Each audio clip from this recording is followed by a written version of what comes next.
L'histoire commence au bord d'un lac paisible, où un jeune garçon nommé Alec Ygret est assis avec sa canne à pêche. Un étrange magicien, Eldaz, l'approche et lui demande s'il veut apprendre la magie. Intrigué, Alec accepte et leur entraînement débute. Pour la première leçon, Eldaz suspend une cible devant Alec et lui demande de se concentrer. Afin de l'aider, il invente un récit imaginaire dans lequel Alec doit utiliser la magie pour sauver ses amis. Pris dans l'intensité de cette vision, le garçon parvient à faire apparaître un cercle de feu. Sous les conseils de son maître, il se calme, puis relâche l'énergie. La boule de feu atteint la cible de plein fouet. Fier de sa réussite, Alec s'émerveille d'avoir maîtrisé un sort aussi difficile. Eldaz lui rappelle pourtant qu'il faut normalement 1 mois à une personne ordinaire pour apprendre un seul sort. Alec, lui, a réussi en 1 journée. Encouragé par ce succès, l'enfant veut aussitôt en apprendre davantage, mais Eldaz l'arrête et lui conseille de se reposer, de profiter de la pêche pour le reste de la journée. Déçu de ne pas continuer, Alec s'assoit quand même pour pêcher, tandis qu'Eldaz lui explique que son talent naturel fera de lui, tôt ou tard, un grand magicien. Surpris, Alec lui demande alors s'il a vraiment besoin de son enseignement. Eldaz ne répond pas et détourne brusquement la conversation lorsqu'un énorme poisson mord à sa ligne. Maladroit avec sa canne, il peine à le tirer hors de l'eau et Alec, amusé, lui vient en aide. Tous deux tirent de toute leur force, tombent à la renverse et éclatent de rire en voyant le poisson frétillant à leurs pieds. Le lendemain, Eldaz confie à son élève un grimoire rempli de formules magiques. Alec peine à en comprendre les symboles, si bien que le magicien commence à lui enseigner les motifs et les structures des incantations. Jour après jour, ils étudient ensemble ces schémas complexes, partageant autant de sérieux que de complicité. Un jour d'hiver, alors qu'ils révisent, la neige se met à tomber. Distrait, Alec interrompt son maître en lui lançant un flocon sur le visage. Une bataille de neige éclate aussitôt entre eux, remplissant la clairière de rires et de cris joyeux. Mais cette légèreté prend fin lorsque Eldaz annonce qu'il partira pour la capitale à l'arrivée de l'été. Alec est bouleversé à l'idée de ne plus le revoir. Avant de partir, le magicien lui laisse un avertissement étrange, ne devient jamais mage de cour. Des années plus tard, le destin d'Alec Ygret prend un tournant amer. Après le départ d'Eldaz, Alec n'a jamais cessé de travailler sans relâche, jusqu'à intégrer la prestigieuse Académie royale de magie. Là, en consultant les registres des anciens élèves, il découvre qu'Eldaz avait non seulement été diplômé en tant qu'élève d'exception, mais qu'il avait aussi servi comme mage de cour, avant d'être banni. Cette révélation emplit Alec d'une fureur glaciale envers la cour royale. Décidé à honorer la mémoire et la bonté d'Eldaz, il fait le serment de réformer la cour de l'intérieur, en devenant lui-même mage de cour. Les années passent. Alec atteint enfin son but et se retrouve intégré à la troupe du prince héritier Régulus. Aux côtés du souverain, il participe à de nombreuses expéditions et batailles. Mais un jour, après un combat particulièrement acharné, la confiance du prince se brise. Régulus se retourne vers lui et, froidement, annonce son renvoi. Sous le choc, Alec bredouille « Pourquoi me chassez-vous, votre Altesse ?» Le prince lui demande alors de définir ses véritables fonctions. Alec, hésitant, répond qu'il est là pour assister le prince avec sa magie. Mais Régulus éclate, rappelant qu'il a échoué à cette tâche lors du combat précédent. Il détaille, lui-même, prince et épéiste, se bat en première ligne. Lenny, la mage offensive, déchaîne ses sorts dévastateurs. X, le tank, protège l'équipe de ses larges boucliers. Et Alec, ses sorts de soutien et d'amélioration n'ont, selon le prince, aucune utilité. Alec tente de justifier sa stratégie, mais Régulus le coupe net et le raille pour sa faiblesse. Lenny, qui jusque-là s'était tue, en profite pour déverser son ressentiment. Elle l'accuse de lâcheté, avoue qu'elle l'a toujours détesté et qu'elle n'avait accepté sa présence que par respect pour le prince. X, plus silencieux, ne s'oppose pas au jugement. La décision de Régulus fait loi et tous trois se détournent d'Alec. Régulus achève de l'humilier en lui lançant qu'il avait cru en lui uniquement parce qu'il était sorti premier de l'académie. Mais à présent, il est convaincu qu'Alec n'a fait que acheter sa place au sommet.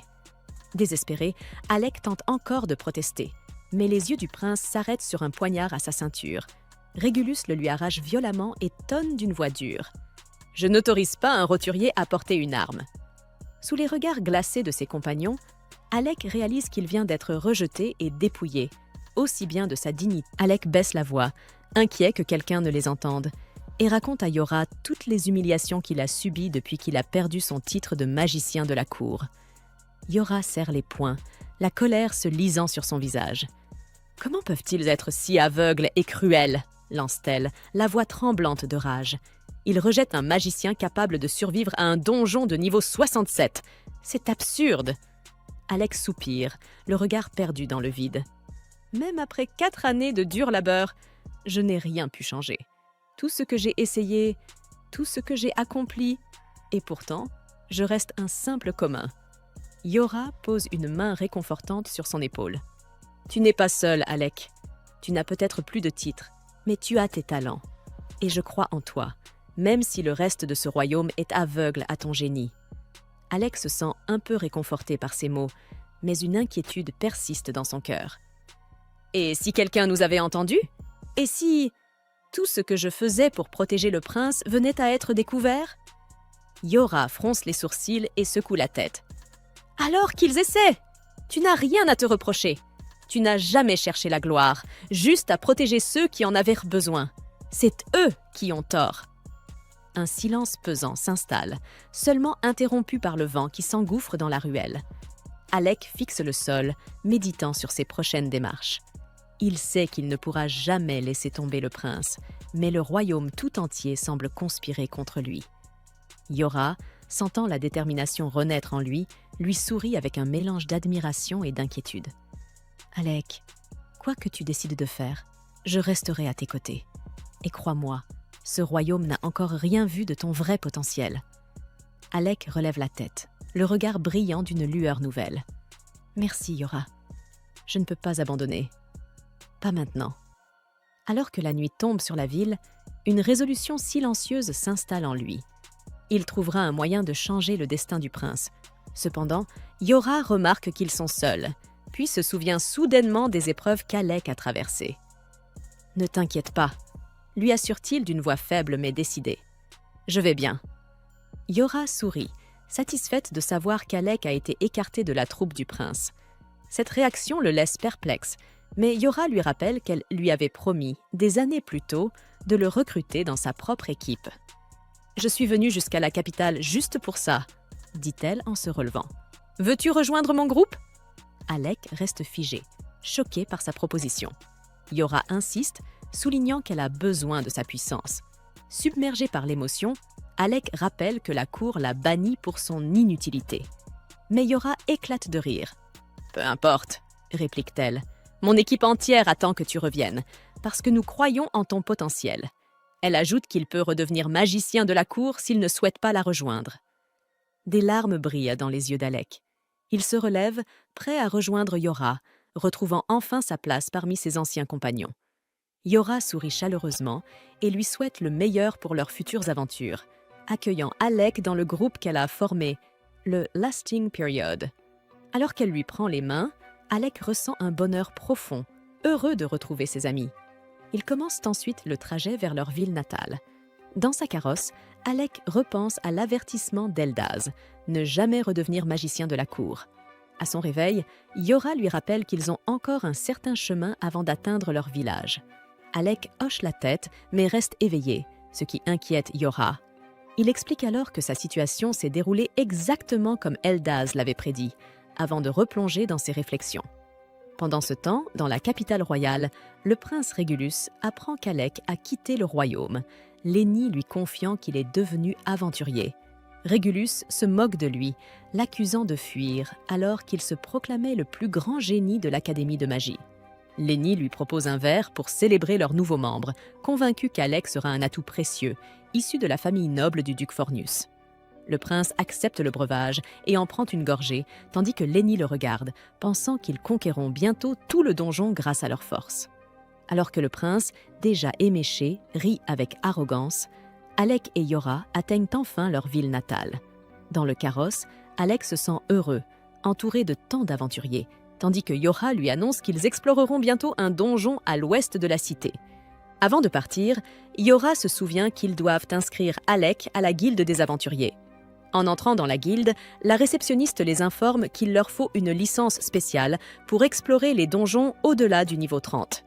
Elle explique également que seuls les aventuriers inscrits depuis au moins 2 ans peuvent obtenir ce précieux permis.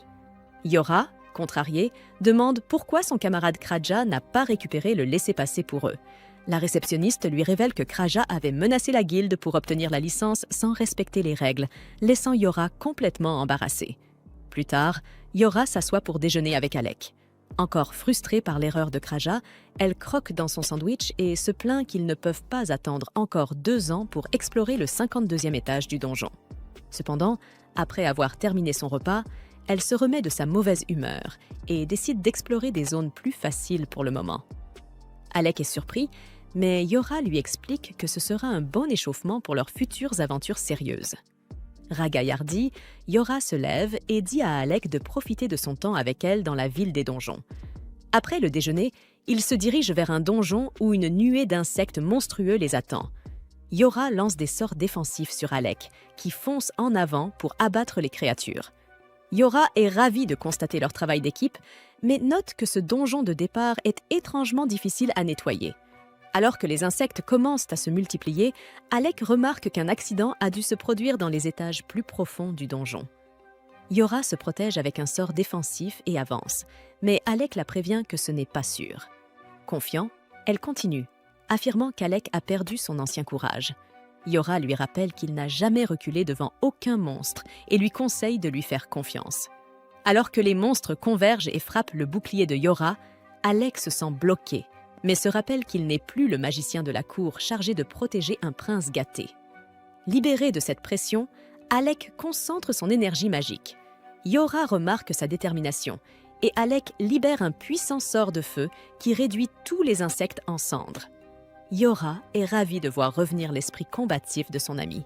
Mais Alec bondit pour éliminer encore quelques insectes derrière elle. Puis, alors qu'un essaim entier commence à entourer les deux, Yora crée un grand bouclier, tandis qu'Alec concentre un puissant sort. Les insectes bourdonnent, impuissants, autour d'eux, pendant qu'Alec trace un immense cercle magique, lançant un sort dévastateur de foudre qui les anéantit tous. Soulagé que le combat soit terminé, Alec pousse un soupir, et Yora le félicite. Soudain, un énorme ver monstre surgit du sol et attrape Yora. Sans avoir le temps de se détendre, Alec comprend que le ver est probablement la raison de la panique des insectes. Alors que Yora pend entre les dents du monstre, Alec lui rappelle qu'elle possède la magie de soutien la plus puissante de l'Académie. Elle sourit, se rappelant qu'il dispose des sorts offensifs les plus puissants pour l'aider. Avec le soutien de Yora, Alec invoque un dragon enflammé qui s'enroule au-dessus de sa baguette. Il récite un sort appelé Tornade de feu et le lance sur le ver. Le dragon engloutit instantanément le ver et réduit tout son corps en cendres, laissant Yora en sécurité dans sa bulle défensive. Après avoir atterri au sol, Yora court vers Alec, qui loue ses capacités. Yora lui dit qu'il est le magicien le plus fort du monde, et Alec accepte timidement ses compliments. Elle pense qu'Alec agit comme autrefois, se rappelant l'un des combats précédents de leur groupe. Quelque temps plus tard, le groupe de Yora affronte une hydre massive. Le chevalier tente de l'attaquer, mais sa lance rebondit sans effet sur la peau du monstre. Pour aider le chevalier à s'échapper, l'archer du groupe distrait l'hydre, mais il se met en colère qu'elle l'ait interrompu. Alors qu'ils se disputent, l'hydre crache une énorme boule de feu sur eux. Yora la bloque avec un mur de glace, mais l'autre tête du monstre lance un sort de foudre. Elle bloque la foudre avec un bouclier de terre, mais se sent épuisée de devoir gérer ces 2 attaques à la fois. Alors que la situation semble désespérée, Alec appelle tout le monde depuis l'arrière. Le groupe se sent enfin soulagé lorsqu'il combine les 5 éléments en un sort dévastateur qui transperce l'hydre puissante. Heureux de retrouver leur vieil ami, le groupe se précipite pour saluer Alec, ayant établi un record après avoir terminé le niveau 68. Ils sont excités à l'idée de s'aventurer encore plus profondément et de marquer l'histoire ensemble en tant que Lasting Periods. À l'époque où ils avaient vaincu le boss de niveau 68 et étaient revenus à l'Académie magique. Ils furent acclamés comme la meilleure promotion que l'Académie ait connue depuis longtemps, et même leur minuscule instructrice nommée Rosie savait qu'il y avait quelque chose de différent chez ces 4 étudiants, car ils semblaient se fondre parfaitement les uns avec les autres et coopéraient avec une synergie inégalée. Ils revinrent tous des donjons avec des bleus et des coupures, mais avec de larges sourires sur leur visage, car ils venaient de battre le record absolu d'accès et de franchissement du donjon de niveau 68. Et non seulement ils avaient battu le record, mais ils l'avaient littéralement pulvérisé, puisque la dernière équipe la plus forte n'avait réussi qu'à atteindre le 32e étage. Enfin, le jour de la remise des diplômes arriva, lorsque Rosie la naine publia leurs résultats avec Rain classé 4e de la promotion, suivi de Krasia en 3e position, puis Yora en 2e. Et enfin, Alec, qui était de loin l'élève ayant obtenu le meilleur score de toute l'histoire récente et le major de la promotion. Ils étaient tous heureux et pleins d'espoir à cette époque, alors qu'ils se moquaient de leur instructrice et se faisaient corriger pour cela également. Alors qu'ils quittaient ensemble l'académie, les autres étudiants les regardaient avec jalousie, pensant assister à la naissance de l'une des meilleures équipes qu'ils verraient jamais. Une équipe destinée à acquérir un statut légendaire, sans savoir qu'Alec allait bientôt décider qu'il ne voulait plus poursuivre sa carrière d'aventurier et qu'il souhaitait plutôt devenir magicien de cour. Ses coéquipiers furent stupéfaits par cette nouvelle, mais ils comprirent que le métier de magicien de cour était relativement plus facile avec un salaire bien meilleur et plus stable. Même s'ils en furent attristés, ils ne blâmèrent jamais Alec pour ce choix et lui souhaitèrent bonne chance pour l'avenir, tandis que Yora lui promit qu'un jour, il ferait à nouveau équipe. De nos jours, cette promesse semble s'être réalisée, puisque Yora et Alec fêtent dans un bar où, après un seul verre d'alcool, Yora est complètement ivre, morte. Elle commence à s'énerver du fait qu'il n'ait toujours pas le droit d'explorer les donjons les plus profonds, mais finit par s'endormir là, sur le banc. Alec la regarde en souriant, se souvenant qu'elle était déjà pareille à l'époque de l'académie, comme une vraie simp. Il pose sa veste sur elle pour qu'elle dorme un peu plus au chaud, mais l'un des clients du bar n'aime visiblement pas les simps, puisqu'il est en plein Sigma grind. Il s'approche d'Alec en se moquant de lui pour être un mâle bêta, mais Alec l'ignore complètement, sachant que ce type est un fan d'Andrew Tater Tot. Évidemment, il a des problèmes de colère, alors il lève sa bouteille pour l'écraser sur la tête d'Alec, mais celui-ci utilise sans effort un bouclier de mana pour bloquer l'attaque, avant de se tourner pour lui faire face. L'homme lui sourit, heureux du fait qu'il ait enfin obtenu un peu d'attention. Il savait déjà qu'Alec était un magicien de cour et affirme qu'il ne s'attendait pas à ce que quelqu'un d'aussi prestigieux que lui traîne dans les environs pour tenter de devenir aventurier. Ce changement soudain dans son humeur le surprend, mais ce qui le surprend encore plus, c'est le fait que le grand homme baraqué sorte une carte de sa poche, qui s'avère être un laissez-passer d'aventurier, et la pose sur la table devant lui.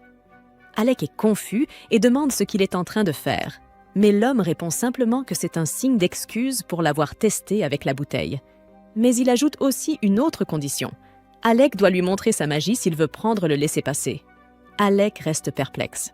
Quand soudain Yora, l'idiote, se réveille à moitié endormi et appelle l'homme « le maître de guilde », en lui demandant ce qu'il fait ici. Alec en reste sans voix, se demandant pourquoi le maître de guilde lui donnerait simplement un laissez-passer, mais l'homme semble plutôt détendu et le lui tend avant de les emmener sur le terrain d'entraînement. Il affirme qu'il s'agit de la zone d'entraînement souterraine où il teste les équipes qui souhaitent monter de niveau et que c'est ici qu'Alec devra lui montrer sa puissance. Yora affirme que ce n'est peut-être pas le meilleur moment, car Alec a bu depuis un moment, mais Alec assure qu'il lui reste encore assez de mana pour se battre. Le maître de guilde se présente officiellement à Alec sous le nom de Leviel, et cela fait immédiatement tilt dans la tête d'Alec, qui réalise que le maître de guilde est en réalité un très puissant mage ayant autrefois dirigé une équipe classée S. Le maître de guilde rit, affirmant que tout cela n'est plus qu'un souvenir flou, puis il précise les conditions, qui sont très simples. Alec doit l'impressionner par ses compétences magiques, et c'est tout. Sur ce, ils se préparent tous deux pour le duel, et Alec fait le premier pas en utilisant sa magie offensive de foudre, que Leviel esquive habilement avant d'utiliser à son tour de la magie d'eau et de lancer, apparemment, des ballons d'eau. Alec les esquive et se rend compte que le maître de guilde a l'avantage en termes de portée, il devra donc tenter une autre stratégie. Il décide de transformer le combat en affrontement rapproché, mais à sa grande surprise, au lieu de reculer, Leviel frappe le sol de ses poings et utilise une magie de renforcement sur lui-même, augmentant considérablement sa vitesse. Il fonce ensuite vers Alec, le contourne au tout dernier moment et commence à tourner autour de lui à une vitesse incroyable, avant d'essayer de lui asséner un coup de poing solide qu'Alec bloque de justesse avec son bouclier de mana.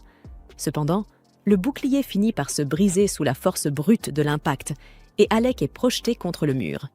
Leviel est néanmoins impressionné par sa résistance, affirmant que peu de gens auraient survécu à un tel coup, tandis qu'Alec sort lentement du nuage de poussière. Affirmant que Leviel est bel et bien un véritable aventurier de rang S. Voyant son attitude calme et non provocatrice, Leviel est un peu confus. Il s'attendait à ce qu'Alec soit effrayé ou inquiet, mais Alec affirme qu'il oublie sans cesse qu'il n'est plus un magicien de cour, ces derniers étant liés par tout un tas de règles et ne pouvant utiliser que de la magie défensive. Puisqu'il n'est désormais plus contraint par quoi que ce soit, il peut enfin se lâcher complètement et utiliser tout son arsenal d'attaques magiques. Leviel éclate de rire à ces mots et lui dit de venir. Alec ressort alors son bâton, mais cette fois, il le transforme en lame magique. Leviel se prépare à encaisser ses attaques et lui renvoie à nouveau des projectiles d'eau. Mais cette fois, Alec parvient à esquiver le premier. Avant de trancher le suivant, il feinte une attaque frontale, ce qui pousse Leviel à faire de même. Mais tout cela faisait partie de son plan. Au moment où Leviel utilise sa magie d'auto-renforcement et fonce vers lui, Alec place un piège et le fait exploser avec un éclair avant de le traverser d'un coup de lame. Leviel reste immobile quelques instants, affirmant qu'Alec est vraiment exceptionnel puisqu'il a déjà surpassé sa magie. Mais, à la grande surprise d'Alec, Leviel n'en a pas encore fini et active sa carte maîtresse. Il fait apparaître des gantelets magiques recouverts d'écailles de dragon, ce qui lui confère une puissance colossale, et avec toute cette force, il fonce droit sur Alec, qui esquive le coup de justesse. Les coups de poing créent un cratère dans le sol, mais Alec ne compte pas reculer. Il lance alors un sort de foudre sur lui, que Leviel encaisse sans broncher, comme si de rien n'était. Leviel avance à travers l'attaque et tente d'asséner un nouveau coup de poing qu'Alec bloque avec son bouclier, mais l'impact le repousse violemment. Il se demande ce qu'il pourrait bien faire pour affronter un tel monstre, mais Leviel a encore des tours dans son sac. Il utilise une capacité spéciale de ses gantelets qui le soigne instantanément de toutes ses blessures. Alec réalise que plus le combat dure, plus ses chances de victoire diminuent. Alors il décide de passer à l'offensive. Il se met à frapper et à trancher de toutes ses forces, mais Leviel parvient à bloquer chaque coup, le narguant en lui disant de faire mieux que ça. Alec décide à son tour de le provoquer verbalement, ce qui déstabilise le maître de guilde. Celui-ci tente alors de lui porter un coup dévastateur, mais Alec l'esquive et trouve une ouverture pour contre-attaquer. Cela agace encore davantage le maître de guilde, qui redouble d'intensité et finit par frapper le mur, tandis qu'Alec esquive habilement en se glissant en dessous. Mais Leviel ne lui laisse aucun répit et tente de nouveau de l'atteindre, qu'Alec parvient cette fois à bloquer avant d'essayer de porter le coup final. À sa grande surprise, toutefois, le maître de guilde est bien plus résistant qu'il n'y paraît et encaisse les dégâts sans broncher, avant d'essayer d'asséner un coup écrasant à deux mains qui soulève un nuage de poussière dans les airs. Mais lorsque la poussière se dissipe, Alec en émerge indemne et tente d'attaquer Leviel une nouvelle fois. Cependant, cette fois-ci, lorsqu'il frappe le maître de guilde, son bâton devient mou et il s'effondre au sol, inconscient, après avoir complètement épuisé son mana. Yora se précipite immédiatement vers lui, utilisant sa magie de régénération pour le soigner. Soudain, Rain apparaît dans la zone d'entraînement, se moquant de Leviel pour être un aventurier de rang S et avoir utilisé sa compétence la plus puissante contre quelqu'un de rang inférieur. Leviel lui ordonne de fermer sa grande gueule, expliquant qu'il faisait simplement un test pour évaluer les limites d'Alec et qu'il l'aurait de toute façon validé. Sur ce, Rain soulève Alec et l'emmène dans une pièce où il peut se reposer, tandis que lui s'assoit bizarrement sur ses jambes pour une raison inconnue. Il parle du fait que cela fait si longtemps qu'ils n'ont pas passé de moments ensemble comme celui-ci. C'est alors que la réceptionniste fait irruption dans la pièce, affirmant qu'elle a besoin du maître de guilde d'urgence. Leviel lui attrape le visage et la tire dehors avec lui, pendant que Rain saisit plusieurs bouteilles d'alcool et demande à Yora de tout lui raconter sur ce qu'il s'est passé avec Alec. Quand elle termine son récit, Rain tremble de colère en réalisant que les membres de son équipe avaient forcé Alec à porter tout leur équipement, à gérer leur inventaire, à ne jamais utiliser de magie autre que défensive et qu'il ne lui avait même pas permis de porter une simple dague. Il se tourne brusquement vers Yora et lui demande comment Alec a bien pu utiliser la magie défensive, puisque c'était son propre rôle à l'académie, et qu'Alec n'y excellait pas du tout. Yora lui répond qu'il l'a apprise depuis le début et qu'il s'y est entraîné jusqu'à devenir suffisamment compétent, au point que désormais sa magie défensive est presque aussi bonne que la sienne. Ren réalise alors qu'après tout ce temps passé à jouer les gardes du corps du prince héritier, ils l'ont quand même banni en le traitant de bon à rien. Sous l'effet de la rage, il finit par briser la bouteille qu'il tenait dans ses mains, ce qui réveille Alec. Ce dernier est un peu surpris de voir Ren ici, tandis que Yora s'exclame joyeusement que le maître de guilde lui a donné le laissez-passer. Cela rend Alec très heureux, car désormais ils vont pouvoir accéder au donjon de niveau supérieur en tant qu'équipe. Mais Rain leur dit que cela peut attendre, car avant cela, ils ont quelque chose d'autre à faire. Alec n'a aucune idée de ce dont il parle, mais Rain lui explique que, d'abord, ils doivent se venger. Pour cela, ils vont entrer dans la cité royale, s'infiltrer dans le palais et passer à tabac le prince et son équipe. Alec lui dit qu'ils ne feront rien de tel. Et même Yora affirme que combattre d'autres équipes est strictement interdit.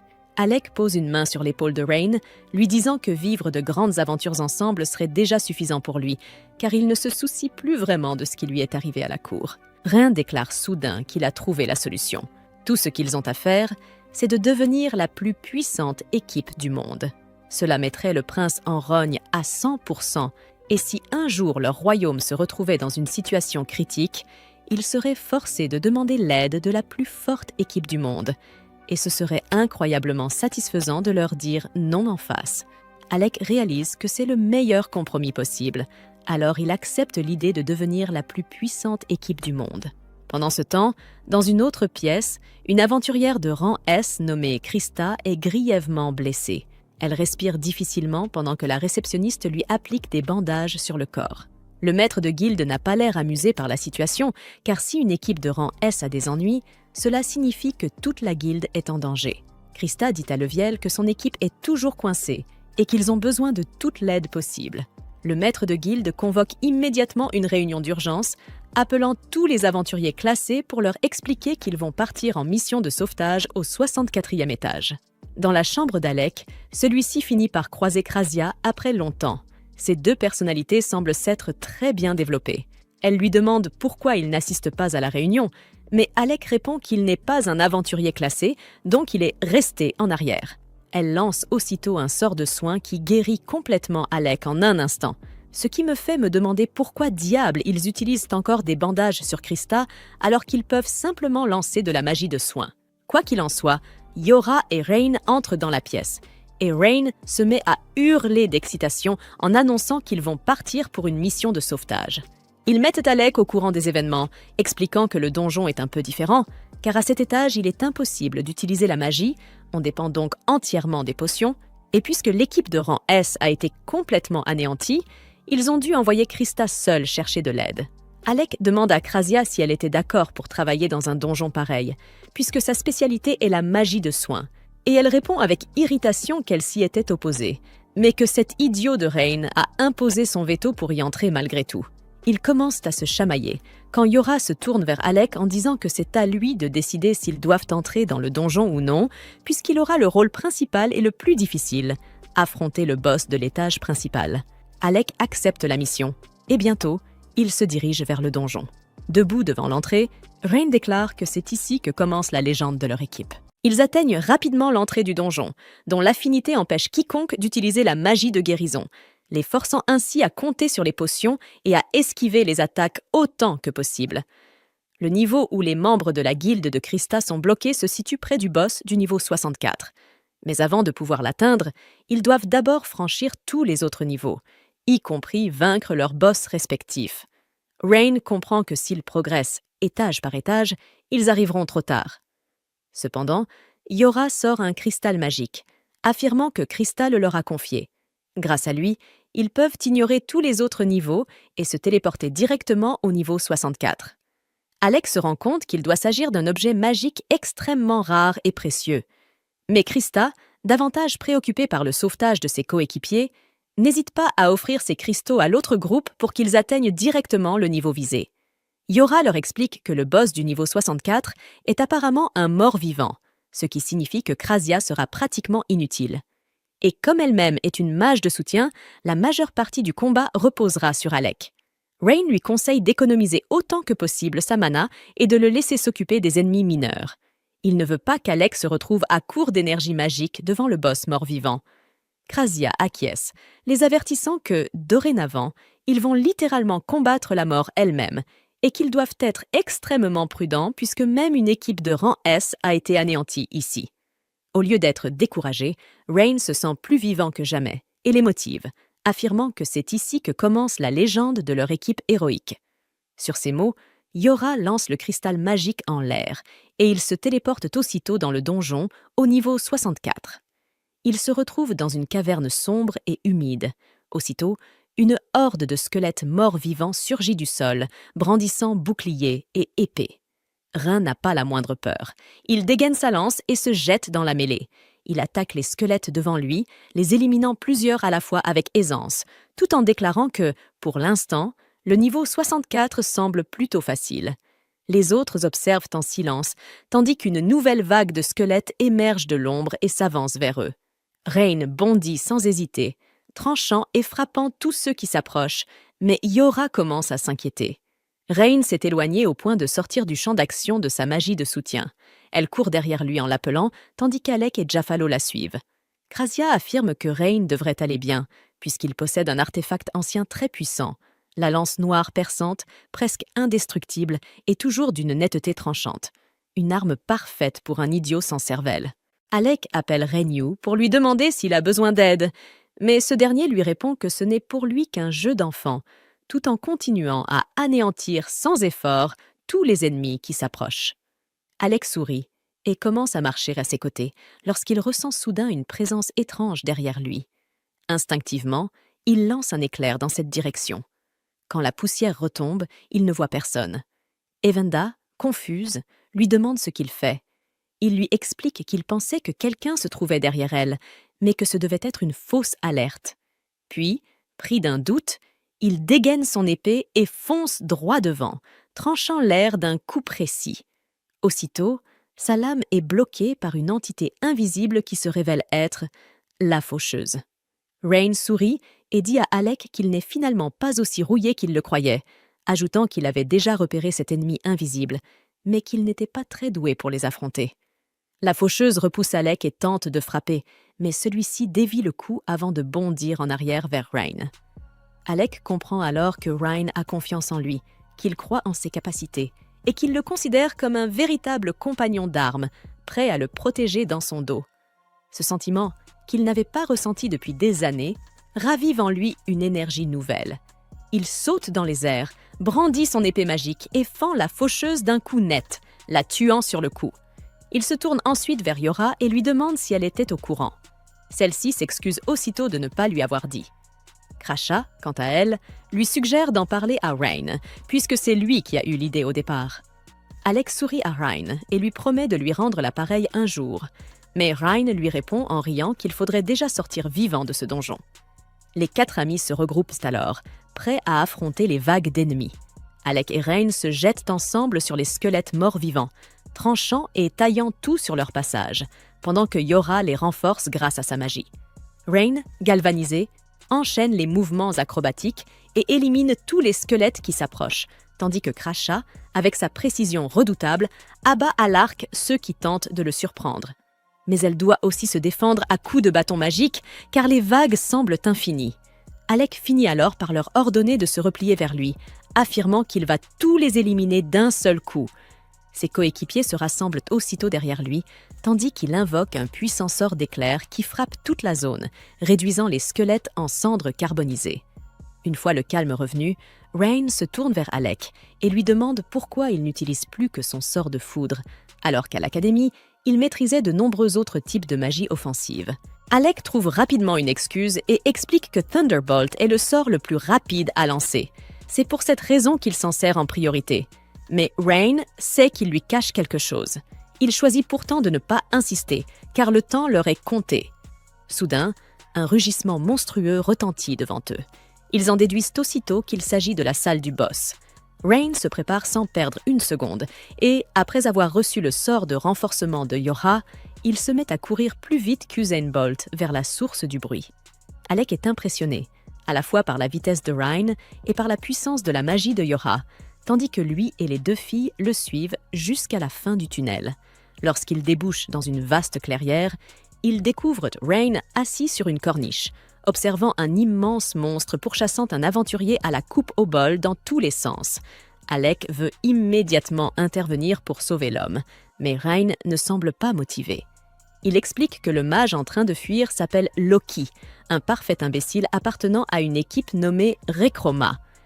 Crachat hoche la tête, ajoutant que Loki est un magicien de soutien très rusé. Alec, lui, a du mal à y croire, tandis que Loki court désespérément, criant à Rein de venir l'aider et lui promettant de le hanter chaque jour s'il meurt ici. Rein reste impassible, indifférent à ces menaces. Mais lorsque Loki trébuche et tombe à terre, juste au moment où le monstre s'apprête à l'écraser, Alec se prépare à foncer. Crachat lui dit alors d'attendre et d'observer, précisant que c'est la technique habituelle de Loki.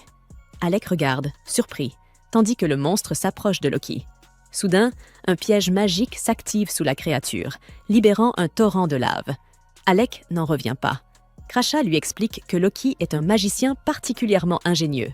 Le monstre chancelle et déclenche involontairement un autre piège, recevant plusieurs explosions de feu en pleine face. Loki éclate alors de rire, se moquant de la créature et affirmant que seul un idiot trébucherait dans une telle situation. Mais son sourire s'efface aussitôt lorsque le monstre furieux décide d'en finir avec une puissante attaque magique. Loki comprend qu'il va mourir ici, et il aurait effectivement péri, si Rein ne l'avait pas sauvé à la toute dernière seconde. Loki reste bouche bée, incapable de croire qu'il est encore en vie, tandis qu'Alec et les filles descendent pour affronter le monstre. La bête tente d'attaquer Alec, mais Yora dresse un bouclier magique pour le protéger. Alec prépare un sort de foudre, mais à sa grande surprise, le monstre se retourne brusquement et fonce droit vers Rein et Loki. Alec crie pour les avertir du danger qui fonce sur eux et lance un nouveau sort de Thunderbolt qui frappe directement le monstre. Mais lorsque la poussière retombe, il réalise que son attaque n'a pas été assez puissante pour l'arrêter. Rein comprend alors que la créature va le rattraper. En dernier recours, il se retourne brusquement et passe entre les jambes du monstre pour le déstabiliser. Il attrape ensuite Loki et le lance vers Crachat, qui tombe au sol avec le magicien rusé. Yora ordonne à Crachat d'emmener Loki en sécurité sur la corniche pendant qu'il s'occupe du monstre. Rein se remet aussitôt en position, dégaine sa lance et se prépare à attaquer. Ils attendent que Crachat mette Loki à l'abri, puis se tiennent prêts pour l'affrontement final. Yora lance un puissant sort de renforcement, augmentant toutes les statistiques de Rein, qui fonce aussitôt vers la bête. Il esquive son attaque, bondit dans les airs et plante sa lance droit dans son visage. Mais le monstre s'avère bien plus résistant qu'il ne l'imaginait. Il secoue Rein violemment et le projette au sol. Yora se précipite vers lui, inquiet, mais la créature tente immédiatement de l'écraser. Heureusement, Yora parvient à dresser un bouclier magique juste à temps, bloquant le coup et permettant à Rein de se relever. Pendant ce temps, Alec, concentré, bouge les mains comme un chef d'orchestre, formant 5 cercles magiques autour du monstre. Loki, stupéfait, remarque que créer 3 cercles est déjà un exploit, et qu'en faire 5 à la fois relève du génie. Crachat sourit et lui répond qu'Alec est capable de bien plus que ça. Et à la surprise totale de Loki, Alec parvient à invoquer 20 cercles magiques d'un seul coup. Le monstre tente alors de charger vers eux, mais Rein bondit sur son dos et lui plante sa lance dans la queue, offrant à Alec le temps nécessaire pour achever son sort. Il saute au sol au moment où Alec termine ses préparatifs, libérant une combinaison d'éclairs qui frappe la créature de plein fouet et la paralyse sur place. Mais alors qu'Alec s'apprête à porter le coup final, la bête réussit, contre toute attente, à esquiver l'attaque suivante d'un pas de côté. Elle commence aussitôt à charger un puissant sort magique, mais Crachat lance un sort d'aveuglement qui la désoriente un instant, pendant que Yora invoque de gigantesques chaînes magiques pour la maintenir immobile. Rein profite de l'occasion.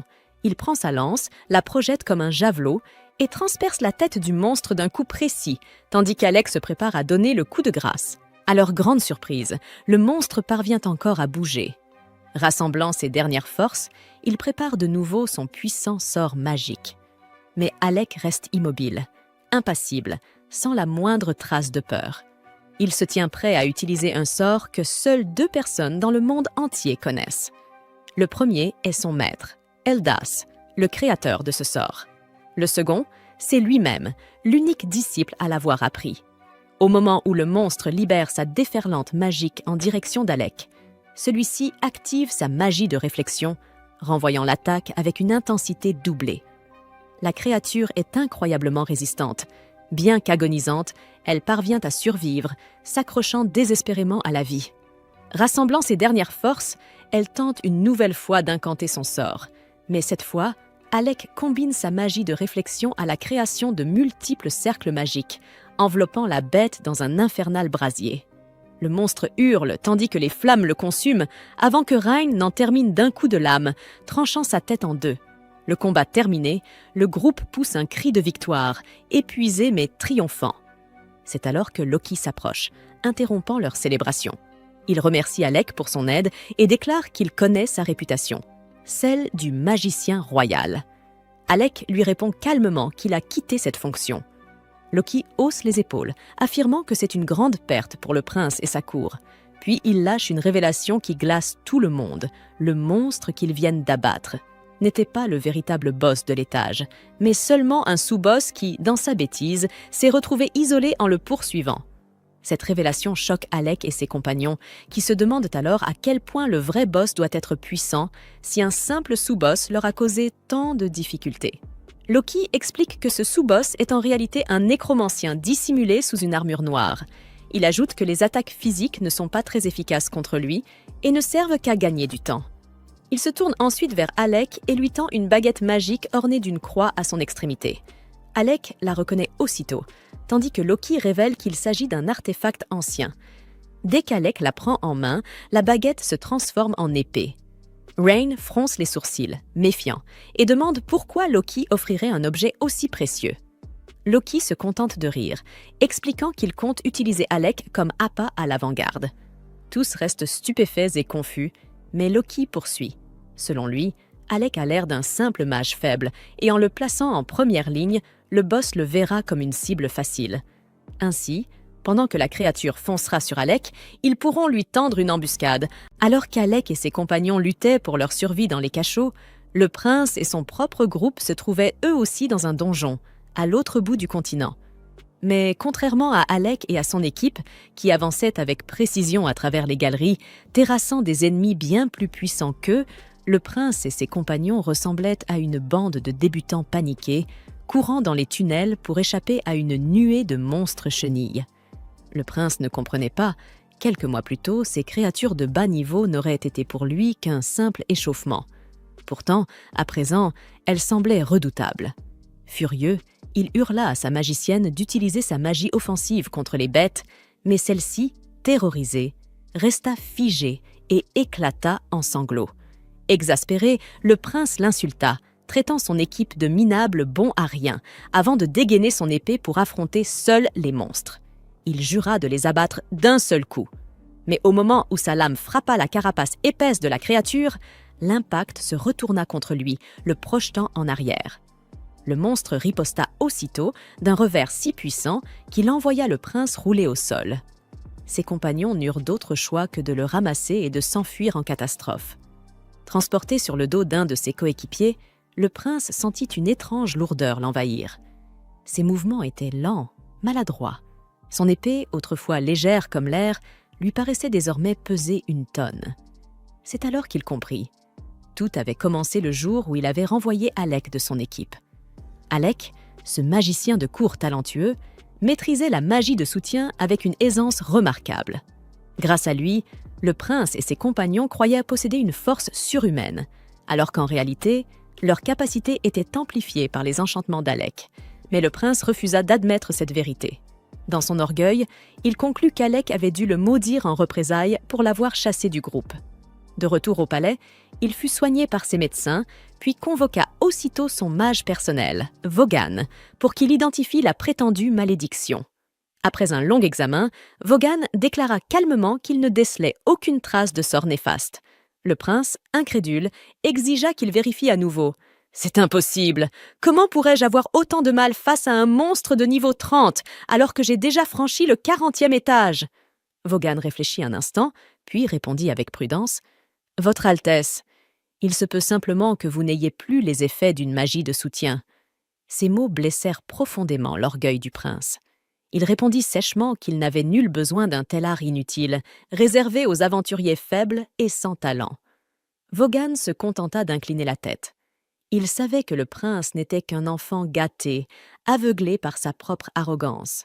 Mais il garda le silence. Vaughan se contente d'incliner la tête et demande plutôt si Alec ne les avait pas prévenus que le 30e étage serait un peu difficile, puisque le renforcement magique n'y fonctionne pas. Le prince répond qu'Alec n'est qu'un simple paysan et qu'il n'en sait sûrement rien. Mais Vaughan n'y croit pas vraiment. Il réplique qu'Alec faisait partie du groupe légendaire qui avait battu tous les anciens records et était descendu jusqu'au 68e étage avant la remise des diplômes. Le prince éclate de rire, affirmant qu'aucun paysan ordinaire ne pourrait rêver d'un exploit pareil, et ajoute que ces histoires sont inventées par la plèbe pour se donner de l'importance. Vaughan comprend qu'il est inutile de discuter avec un cerveau comme celui du prince. Mais avant qu'il ne puisse répondre, un messager ouvre la porte et informe le prince que son père, le roi, désire le voir à la cour à propos d'Alec. Le prince, ancien mage royal, se lève et se rend à la cour accompagné de Vaughan. Là, il trouve son père assis sur le trône et lui demande de quoi il veut parler. Le roi lui demande s'il se souvient des anciens mages de la cour. Le prince n'en a pas vraiment idée, car il était encore très jeune à cette époque. Alors le roi lui raconte qu'il y a longtemps, un noble nommé Eldas s'était présenté à lui comme mage de la cour. Sa famille était influente, ce qui lui avait facilité la recommandation et la nomination. Mais Eldas différait des mages qui l'avaient précédé. Il s'opposait sans cesse aux discriminations et disait au roi qu'il fallait changer la manière dont le royaume était dirigé. Furieux de cet affront, le roi finit par le bannir et lui retirer tous ses titres ainsi que son nom de famille. En entendant cela, le prince ricane, affirmant que ce sot de mage n'avait eu que ce qu'il méritait. Même un noble ne peut pas parler ainsi à un roi. Le roi le regarde tristement et lui dit qu'Eldas était différent. Il s'était inscrit à l'académie de magie comme simple roturier et avait excellé dans toutes ses classes, terminant premier de promotion et orateur de la cérémonie de remise des diplômes. Grâce à cela, il fut de nouveau choisi comme mage de la cour, cette fois uniquement pour son talent et non pour son statut. Le roi explique qu'Eldas continua à le harceler pendant 1 an ou 2, répétant qu'il fallait mieux traiter les roturiers, car certains d'entre eux possédaient des compétences extraordinaires. L'un d'eux avait même sauvé la vie du roi. Mais le roi n'écouta jamais, et un jour, Eldas disparut simplement. Le prince reste perplexe, ne comprenant pas pourquoi son père lui raconte toutes ces absurdités. Mais enfin, le roi en vient au but. Il dit au prince qu'il est temps de réformer le fonctionnement du royaume, car ils ont besoin de roturiers dotés de talents tels que ceux d'Alec. Le prince n'en croit pas ses oreilles et répond qu'Alec n'est qu'un misérable plébéien, bon à rien. Le roi sort alors un parchemin déchiré laissé par Alec, contenant une carte complète du 30e étage, avec tous les monstres répertoriés et la méthode exacte pour les vaincre. Le roi affirme que seul quelqu'un ayant franchi le 30e étage plusieurs fois pourrait rédiger un document d'une telle précision. Le prince, stupéfait, dit à son père qu'ils ne peuvent pas demander l'aide d'un roturier, car cela va à l'encontre de tout ce qu'il lui a enseigné depuis l'enfance. À ces mots, le roi baisse la tête, honteux, et admet que ses propres voix ont été erronées à bien des égards, mais qu'il compte les corriger une à une. Désormais, dit-il, les gens seront jugés selon leurs compétences et leurs forces, et non plus selon leur rang ou leur naissance. Le prince fixe son père, incrédule, avant de quitter la salle du trône sous prétexte qu'il se sent malade. Pendant ce temps, dans le donjon principal, Loki complote encore avec les autres sur la manière d'affronter le monstre du niveau. Il dit à Alec de n'utiliser que l'épée qu'il lui a donnée, sans recourir à aucune attaque magique. Alec, perplexe, déclare qu'il ne comprend toujours pas le plan. Le monstre est immunisé contre les attaques physiques, alors à quoi bon utiliser une épée contre lui ? Krasia comprend soudain que Loki veut tromper le monstre en lui faisant croire qu'Alec est un épéiste et non un mage, afin qu'il ne le considère pas comme une menace. Mais elle ne saisit pas bien l'intérêt, puisque le monstre attaquerait de toute façon tout ce qui se présente devant lui.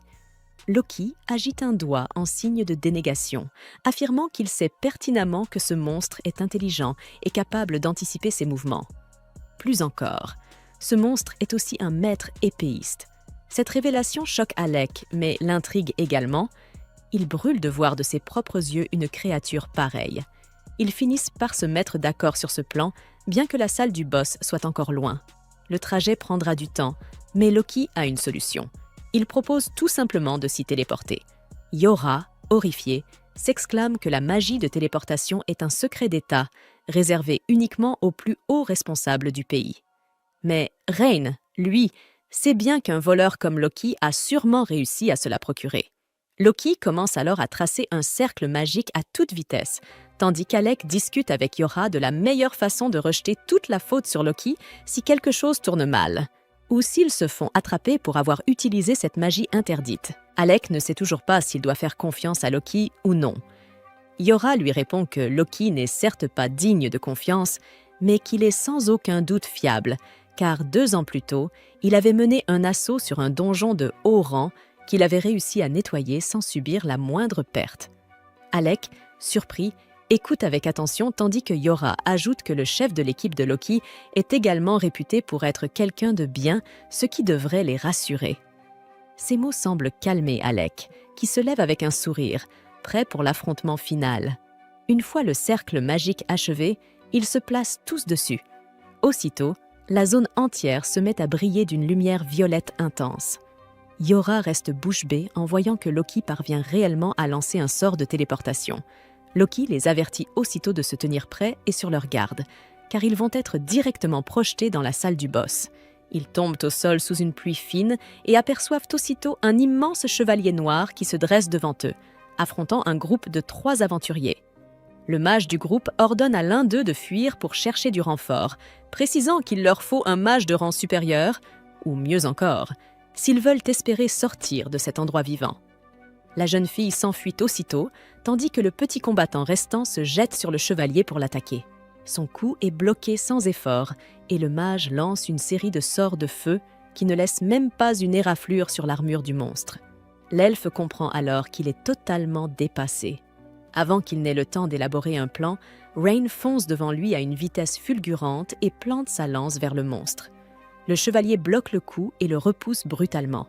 Reign, exalté, réalise que ce monstre est d'une force exceptionnelle, tandis qu'Alec tente une attaque sournoise par derrière. Mais le chevalier saute et esquive son coup. Le boss charge aussitôt ses nouveaux adversaires, engageant un combat acharné d'échanges d'épées et de coups de lance. Krasia et Loki, de leur côté, évacuent les 2 autres aventuriers vers un endroit sûr, même s'ils sont eux-mêmes interceptés par 2 nouveaux arrivants. Le monstre ne montre aucun signe de faiblesse et poursuit ses attaques incessantes, forçant Alec et Reign à reculer sous la pression. Épuisés, ils peinent à suivre la cadence, jusqu'à ce que Reign tente une nouvelle manœuvre.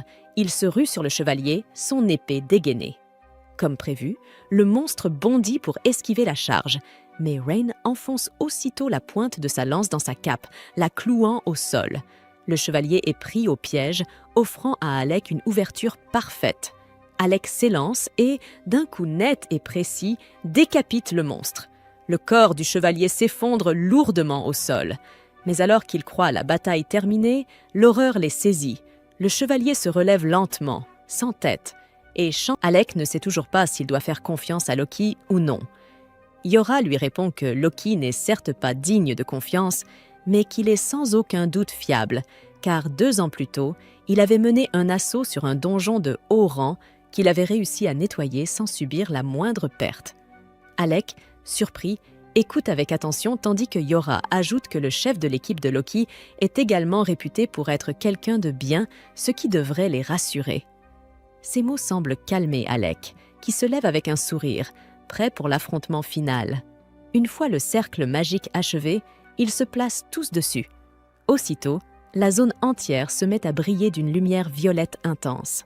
Yora reste bouche bée en voyant que Loki parvient réellement à lancer un sort de téléportation. Loki les avertit aussitôt de se tenir prêts et sur leur garde, car ils vont être directement projetés dans la salle du boss. Ils tombent au sol sous une pluie fine et aperçoivent aussitôt un immense chevalier noir qui se dresse devant eux, affrontant un groupe de 3 aventuriers. Le mage du groupe ordonne à l'un d'eux de fuir pour chercher du renfort, précisant qu'il leur faut un mage de rang supérieur, ou mieux encore, s'ils veulent espérer sortir de cet endroit vivant. La jeune fille s'enfuit aussitôt, tandis que le petit combattant restant se jette sur le chevalier pour l'attaquer. Son coup est bloqué sans effort, et le mage lance une série de sorts de feu qui ne laissent même pas une éraflure sur l'armure du monstre. L'elfe comprend alors qu'il est totalement dépassé. Avant qu'il n'ait le temps d'élaborer un plan, Rain fonce devant lui à une vitesse fulgurante et plante sa lance vers le monstre. Le chevalier bloque le coup et le repousse brutalement. Rain, exalté, réalise que ce monstre est d'une force exceptionnelle, tandis qu'Alec tente une attaque sournoise par derrière. Mais le chevalier saute et esquive son coup. Le boss charge aussitôt ses nouveaux adversaires, engageant un combat acharné d'échanges d'épées et de coups de lance. Krasia et Loki, de leur côté, évacuent les 2 autres aventuriers vers un endroit sûr, même s'ils sont eux-mêmes interceptés par 2 nouveaux arrivants. Le monstre ne montre aucun signe de faiblesse et poursuit ses attaques incessantes, forçant Alec et Rain à reculer sous la pression. Épuisés, ils peinent à suivre la cadence, jusqu'à ce que Rain tente une nouvelle manœuvre. Il se rue sur le chevalier, son épée dégainée. Comme prévu, le monstre bondit pour esquiver la charge, mais Rain enfonce aussitôt la pointe de sa lance dans sa cape, la clouant au sol. Le chevalier est pris au piège, offrant à Alec une ouverture parfaite.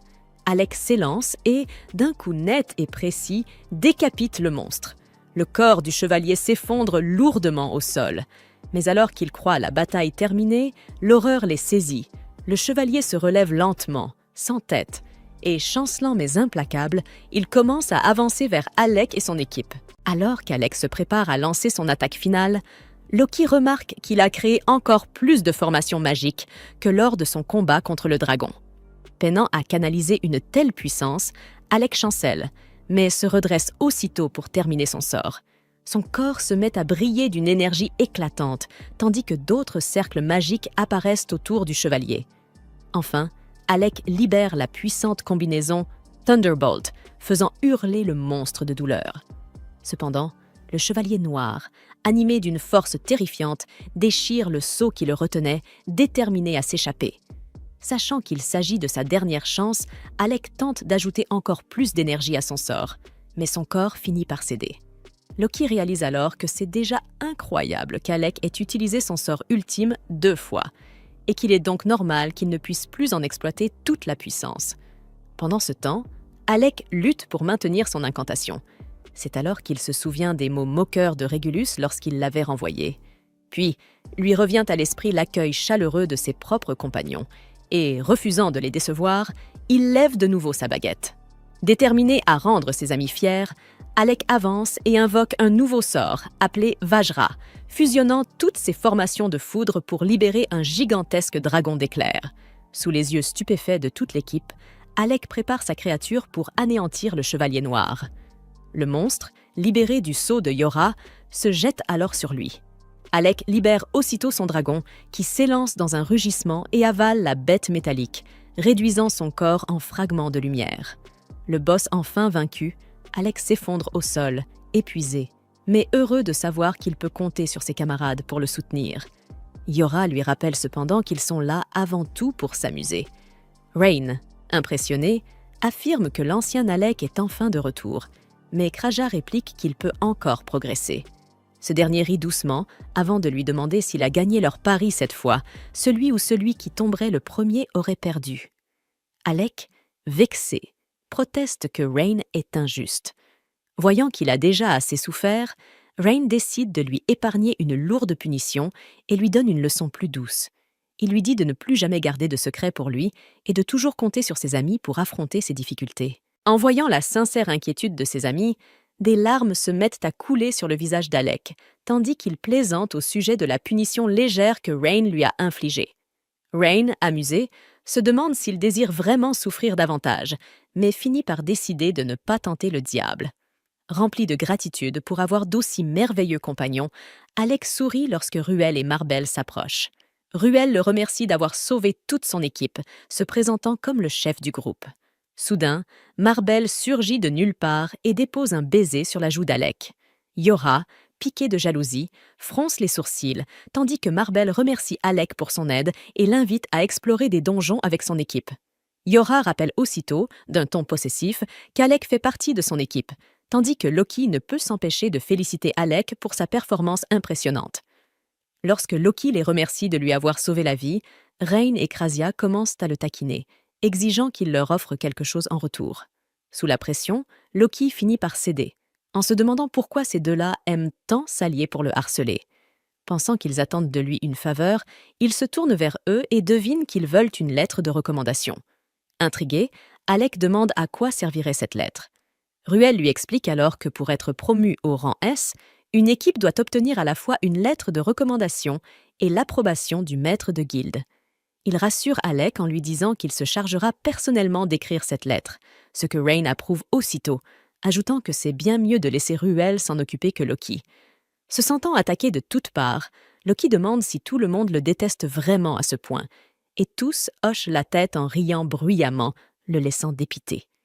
Une fois la discussion terminée, Alec s'éloigne pour récupérer le cœur du monstre là où il a vaincu le chevalier. Avec le noyau en main, l'équipe de Ruel prend congé et quitte le donjon, saluant le groupe d'Alec et félicitant leurs camarades pour leur incroyable prestation. Les sourires se multiplient et tous célèbrent ensemble la réussite de leur mission. Un peu plus tard, le groupe retourne à la guilde. Alec reçoit sa récompense de la part de l'employé qui le félicite chaleureusement avant de le laisser partir. Alors qu'il s'apprête à sortir, Alec tombe sur le maître de guilde qui lui annonce qu'il a reçu un visiteur venu de Galdana. Curieux, Alec va à sa rencontre et découvre qu'il s'agit de Vaughan. Ce dernier le fixe froidement et lui demande « Vouliez-vous donc que le prince meure ?» Cependant, Alec lui rappelle que ce petit prince gâté ne l'écouterait de toute façon pas, ce qui fait taire Vaughan. Alec lui demande ensuite si le prince a un nouveau magicien de cour. En riant, il explique que le sale gosse a été remis à sa place au 30e étage du donjon. Vaughan raconte qu'il avait été engagé pour enseigner au prince et servir de garde du corps, mais qu'il s'est vite lassé de son arrogance.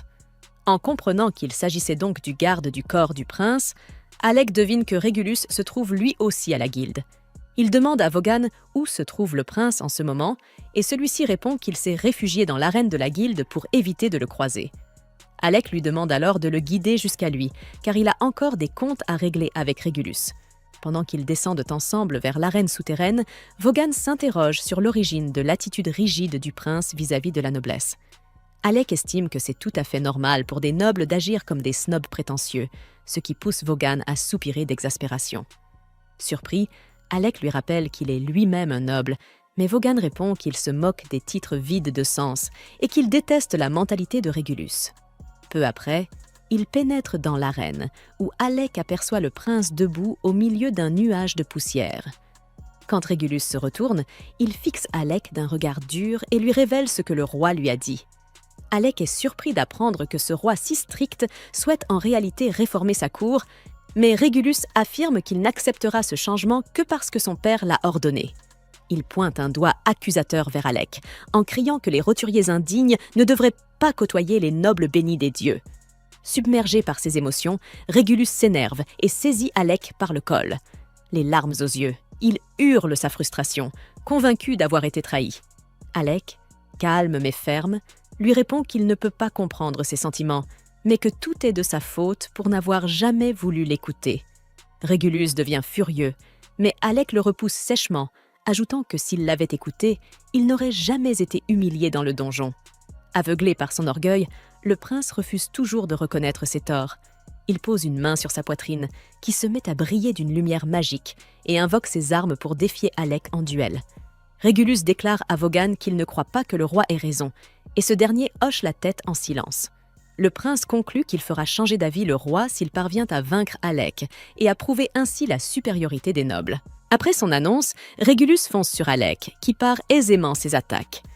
Alec est surpris de le voir manier 2 épées jumelles, et le prince lui explique qu'il s'agit simplement d'un ancien artefact. Il lui rappelle qu'il avait lui-même conseillé d'abandonner son épée lourde. Alec confirme. Il lui avait dit de passer à des épées plus petites, plus faciles à manier pour un corps encore jeune.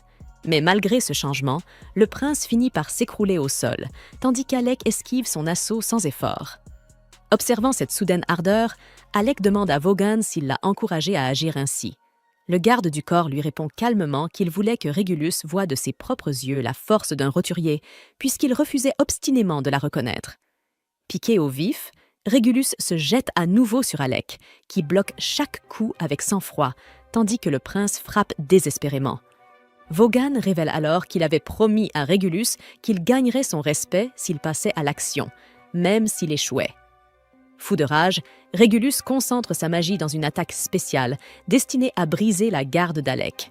Mais le magicien dévie encore l'assaut sans peine. Épuisé, Régulus comprend enfin qu'Alec renforce ses capacités grâce à la magie de soutien. Il se souvient que, lorsqu'ils exploraient les donjons ensemble, il ne se fatiguait jamais, car la magie d'Alec le protégeait en silence durant toutes ses folies. Alec répond simplement qu'il ne faisait que son devoir. Mais Régulus avoue qu'après l'avoir expulsé, il est retourné seul dans le donjon et qu'il s'est fait battre à chaque fois. Humilié par ses défaites répétées, il finit par lire les notes qu'Alec avait laissées. Bien que cela ait blessé son orgueil démesuré, il reconnaît que ces notes étaient parfaites, détaillées et d'une logique implacable. Il avoue que cela l'a rendu fou de voir qu'Alec pouvait même prévoir ses réactions dans les situations dangereuses, au point de le croire presque génial. Pourtant, malgré cette reconnaissance, Régulus déclare qu'il veut toujours le vaincre. Il le met au défi de se battre sérieusement. Alors, le magicien invoque enfin. Cette fois, Alec devient sérieux et rappelle au prince qu'il est parfaitement capable de l'écraser s'il le veut. Avant de passer à l'action, il lui demande calmement si le roi pense vraiment que leur royaume a besoin de changer. Régulus finit par avouer que son père teste les capacités des nobles et des roturiers, et que l'expédition dans le donjon n'était en réalité qu'une expérience. Le prince, humilié, comprend qu'il n'était qu'un simple sujet d'essai pour son père. Alec, lui, réalise enfin pourquoi le roi s'était toujours montré bienveillant envers lui toutes ces années. Régulus lui demande alors s'il est satisfait de cette révélation. Alec lui répond qu'il pensait autrefois avoir perdu des années de sa vie au palais, mais si le roi a fini par changer d'avis, cela signifie que ses efforts et les luttes d'Eldaz n'ont pas été vains. En entendant ces mots, le prince reste bouche bée, tandis qu'Alec sourit avec sincérité. Puis, il serre la garde de son épée, prêt à mettre un terme au duel. En une fraction de seconde, il apparaît devant Régulus et lève son arme. Le prince gâté, pris de panique, ferme les yeux. Mais Alec désarme simplement ses deux épées sous les yeux de Vaughan. Lorsque la poussière retombe, Régulus, au sol, fixe Alec avec stupeur. Furieux, il lui demande pourquoi il ne l'a pas frappé, s'il l'a épargné par pitié. Il crie, se souvenant de toutes les fois où il l'a humilié sans raison, et s'interroge. « Pourquoi n'es-tu pas en colère contre moi ?» Mais Alec reste silencieux, tandis que le prince éclate en sanglots. Régulus, perdu, sent tous ses idéaux s'effondrer. Il ne sait plus ce qui est juste, ni ce qu'il doit faire désormais. Désespéré, il songe même que s'il mourait, son père regretterait peut-être sa décision. Mais en voyant le regard plein de compassion d'Alec, il comprend qu'il n'a aucune issue honorable. Alors, dans un murmure brisé, il lui demande « Que dois-je faire maintenant ?» Alec laisse échapper un rire sincère. Il s'excuse aussitôt, expliquant qu'il ne s'attendait pas à ce que le prince lui demande un jour des conseils de vie. Puis il ajoute, avec un léger sourire, « Tu sais, au début, moi aussi, je voulais te frapper, me venger de tout ce que tu m'as fait subir. Cependant, voyant le prince pleurer et lui demander de l'aide, Alec ne peut s'empêcher de rire devant l'absurdité de la situation. Puis, pour répondre à Régulus, il avoue qu'il ne sait pas quoi faire. Comme il dépend toujours des autres et que la vie est imprévisible, Alec explique que même lui a du mal à savoir quelle est la bonne décision à prendre. Il ajoute néanmoins que le prince ne devrait pas chercher de réponse chez les autres et qu'il doit apprendre à décider par lui-même ce qu'il convient de faire. À ces mots, Régulus se calme et comprend qu'il doit trouver ses propres réponses. Puis il demande un objet à Vaughan qui lui tend la robe de magicien de la cour. Régulus offre la robe à Alec en disant qu'il lui a été retirée injustement.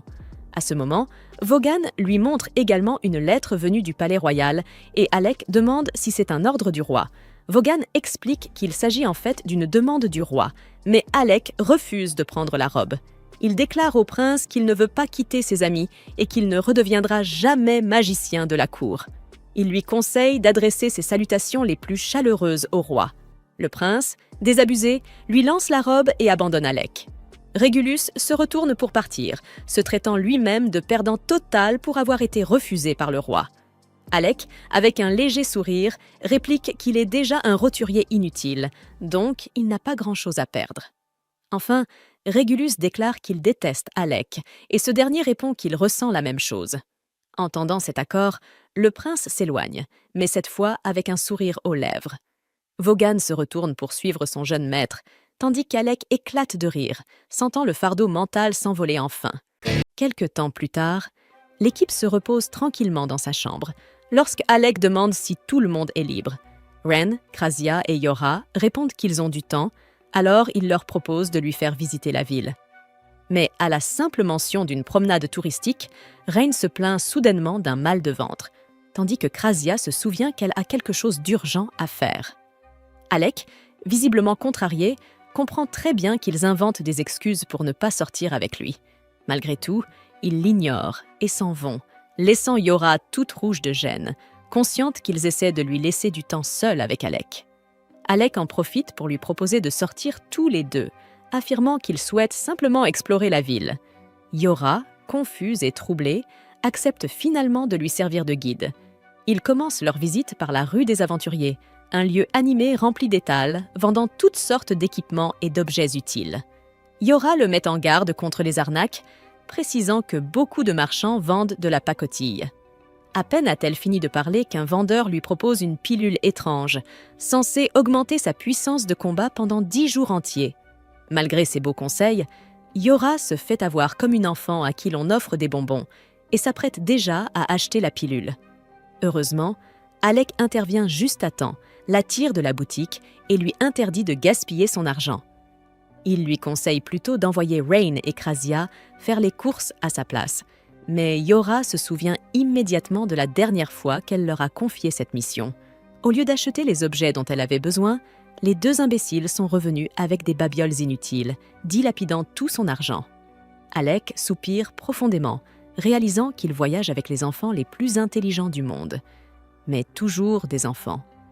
Puis, il remarque le sac que tient Yora et lui propose d'acheter lui-même les fournitures. Elle le remercie chaleureusement et tous deux entrent dans un petit café accueillant pour se reposer un moment. Installé à une table, Alec demande à Yora pourquoi Rain et Krasia détestent autant Loki. Elle sourit maladroitement et explique qu'ils se sont disputés avant que Rain n'obtienne son artefact ancien.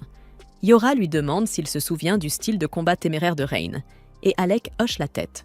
Elle poursuit en disant que, malgré sa fougue sur le champ de bataille, Rain a toujours eu le réflexe de nettoyer et d'entretenir son arme avec soin.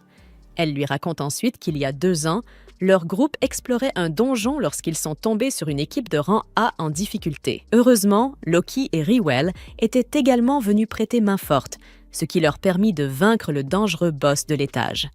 Cependant, Rain fut blessé en protégeant les membres les plus faibles de l'équipe, et il tenta de dissimuler sa blessure pendant qu'il continuait le combat. Après la victoire, il voulut rentrer malgré sa blessure, mais s'effondra sur le chemin du retour. Loki et Rywell le portèrent tant bien que mal, et pendant que Loki tenait la lance de Rain, il crut qu'elle s'était brisée pendant la bataille. Pensant qu'elle était inutilisable, Loki la jeta sans hésiter, ce qui mit Rain hors de lui lorsqu'il reprit connaissance. Yora explique qu'à son avis, tout aurait pu bien se terminer, puisque Loki avait sincèrement cru se débarrasser d'une arme cassée. Mais, malheureusement, il ajouta que Rain accordait trop d'importance à un objet jetable, ce qui acheva d'enflammer la colère de Rain. Depuis cet incident, les 2 hommes ne se supportent plus. Alec comprend enfin la raison de la rancune de Rain envers Loki, mais se demande pourquoi Krasia ne l'aime pas non plus. Yora rit doucement et lui avoue que Krasia le trouve simplement agaçant, ce qui fait éclater de rire les 2 compagnons. Après leur café, ils repartent explorer le marché. Un peu plus loin, Yora aperçoit un rare bracelet elfique, capable d'amplifier la puissance magique de son porteur. Elle le désire ardemment, mais le prix est bien trop élevé pour elle. Alec lui propose alors de le lui offrir et elle reste stupéfaite qu'il soit prêt à dépenser autant d'argent pour elle. Il lui explique que, puisqu'elle est la chef de l'équipe, il est logique qu'elle devienne plus forte, car cela profiterait à tout le groupe. Touché par ces mots, Yora accepte le cadeau avec un grand sourire. ils continuent à parcourir la ville tout le reste de la journée, découvrant ses nombreux charmes et attractions. Plus tard, au crépuscule, ils admirent ensemble le magnifique coucher du soleil. Yora lui demande si Alec aime la ville de Fizzle, et il hoche la tête, trouvant qu'elle est bien plus animée que Galdana. À l'évocation de la cité impériale, Yora devient soudain sérieuse et lui demande s'il peut répondre encore une fois à sa question. Alec, surpris, ne comprend pas.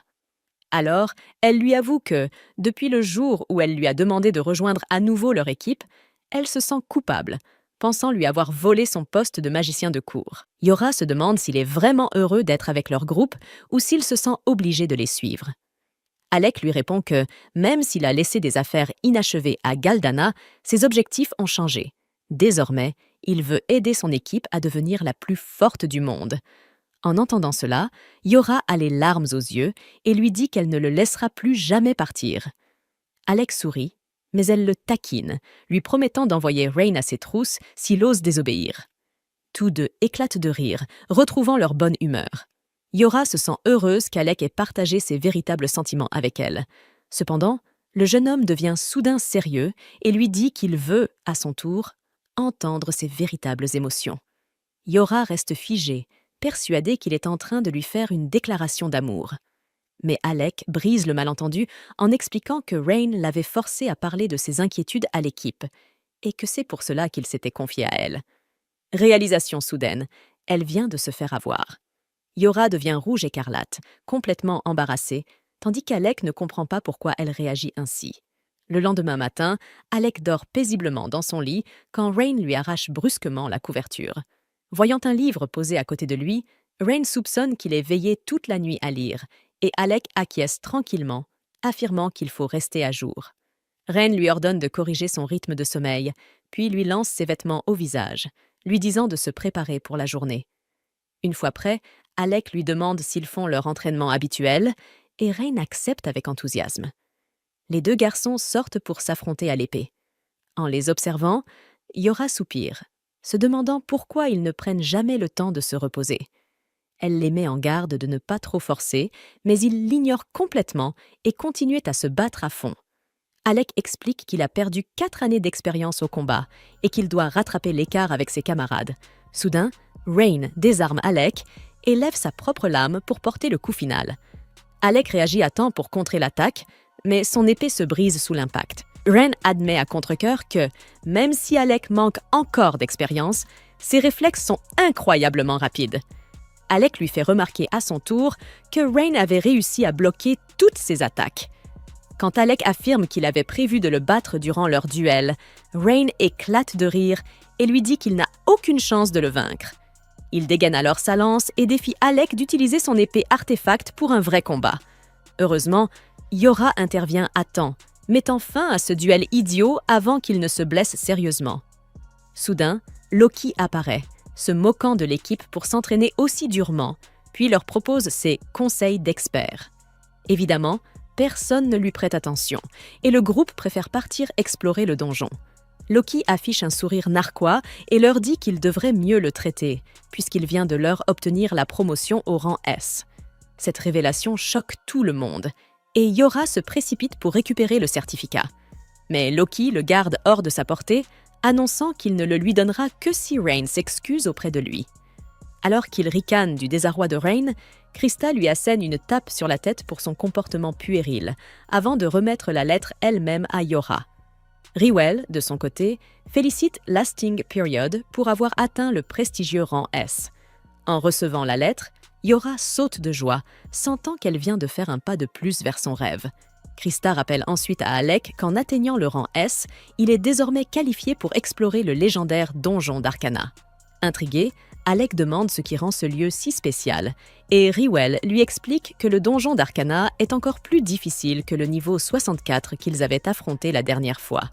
Surpris, Alec écoute attentivement, pendant que Rywell lui propose de lui donner quelques conseils pour survivre dans ce nouveau défi. Krista ajoute qu'ils restent redevables à son équipe pour leur avoir sauvé la vie et qu'ils sont donc prêts à l'aider à tout moment. Mais soudain, Loki s'incruste à nouveau dans la conversation, tentant de flirter avec Yora et Krasia, au grand désarroi. Cependant, ils font tous semblant de croire que Loki vient de leur offrir un festin pour fêter leur promotion, et les garçons s'enthousiasment à l'idée de manger à volonté. Pris de panique, Loki tente maladroitement de prétexter une réunion urgente d'équipe pour annuler le plan. Mais Krista le démasque immédiatement, annonçant à tout le monde qu'aucune réunion n'est prévue. Résultat, Loki est littéralement traîné de force pour payer le repas de tout le groupe. Un peu plus tard, il s'installe dans un restaurant et Rywell lève son verre pour lancer les festivités. Alec, encore un peu sous le choc, a du mal à croire qu'il fait désormais partie d'une équipe classée S-Rain, remarquant qu'il marmonne dans son coin, se demande s'il ne pense pas ne pas mériter cette promotion. Agacé, Rain lui ordonne d'arrêter de se comporter comme un imposteur, mais Alec le rassure aussitôt. Il ne se sent pas indigne de sa place. Alors Rain pousse un cri de défi, déclarant que cette promotion n'est que le début de leur route vers le titre de plus puissants aventuriers du monde. Il prévient Alec qu'il le corrigera personnellement s'il commence à agir comme un poids mort. Sa déclaration passionnée enflamme tout le groupe et l'ambiance devient électrique. Ils commandent encore plus de plats, tandis que Loki hurle de désespoir en voyant son compte bancaire virer au rouge. Plus tard dans la soirée, Yora commence à ressentir la fatigue des festivités. Krasia, observant la scène, se dit que c'est grâce à Alec si elle est aussi joyeuse ces derniers temps. Soudain, la réceptionniste de la guilde arrive en courant, expliquant à Krasia qu'un patient a besoin de soins urgents. Krasia la suit sans hésiter et soigne le blessé, pendant que la réceptionniste la remercie chaleureusement pour son aide. En remarquant de nombreux autres aventuriers blessés dans la pièce, Krasia se demande ce qui a bien pu se passer. La réceptionniste lui explique que ces derniers temps, un groupe criminel nommé la Guilde de l'Ombre s'attaque aux aventuriers.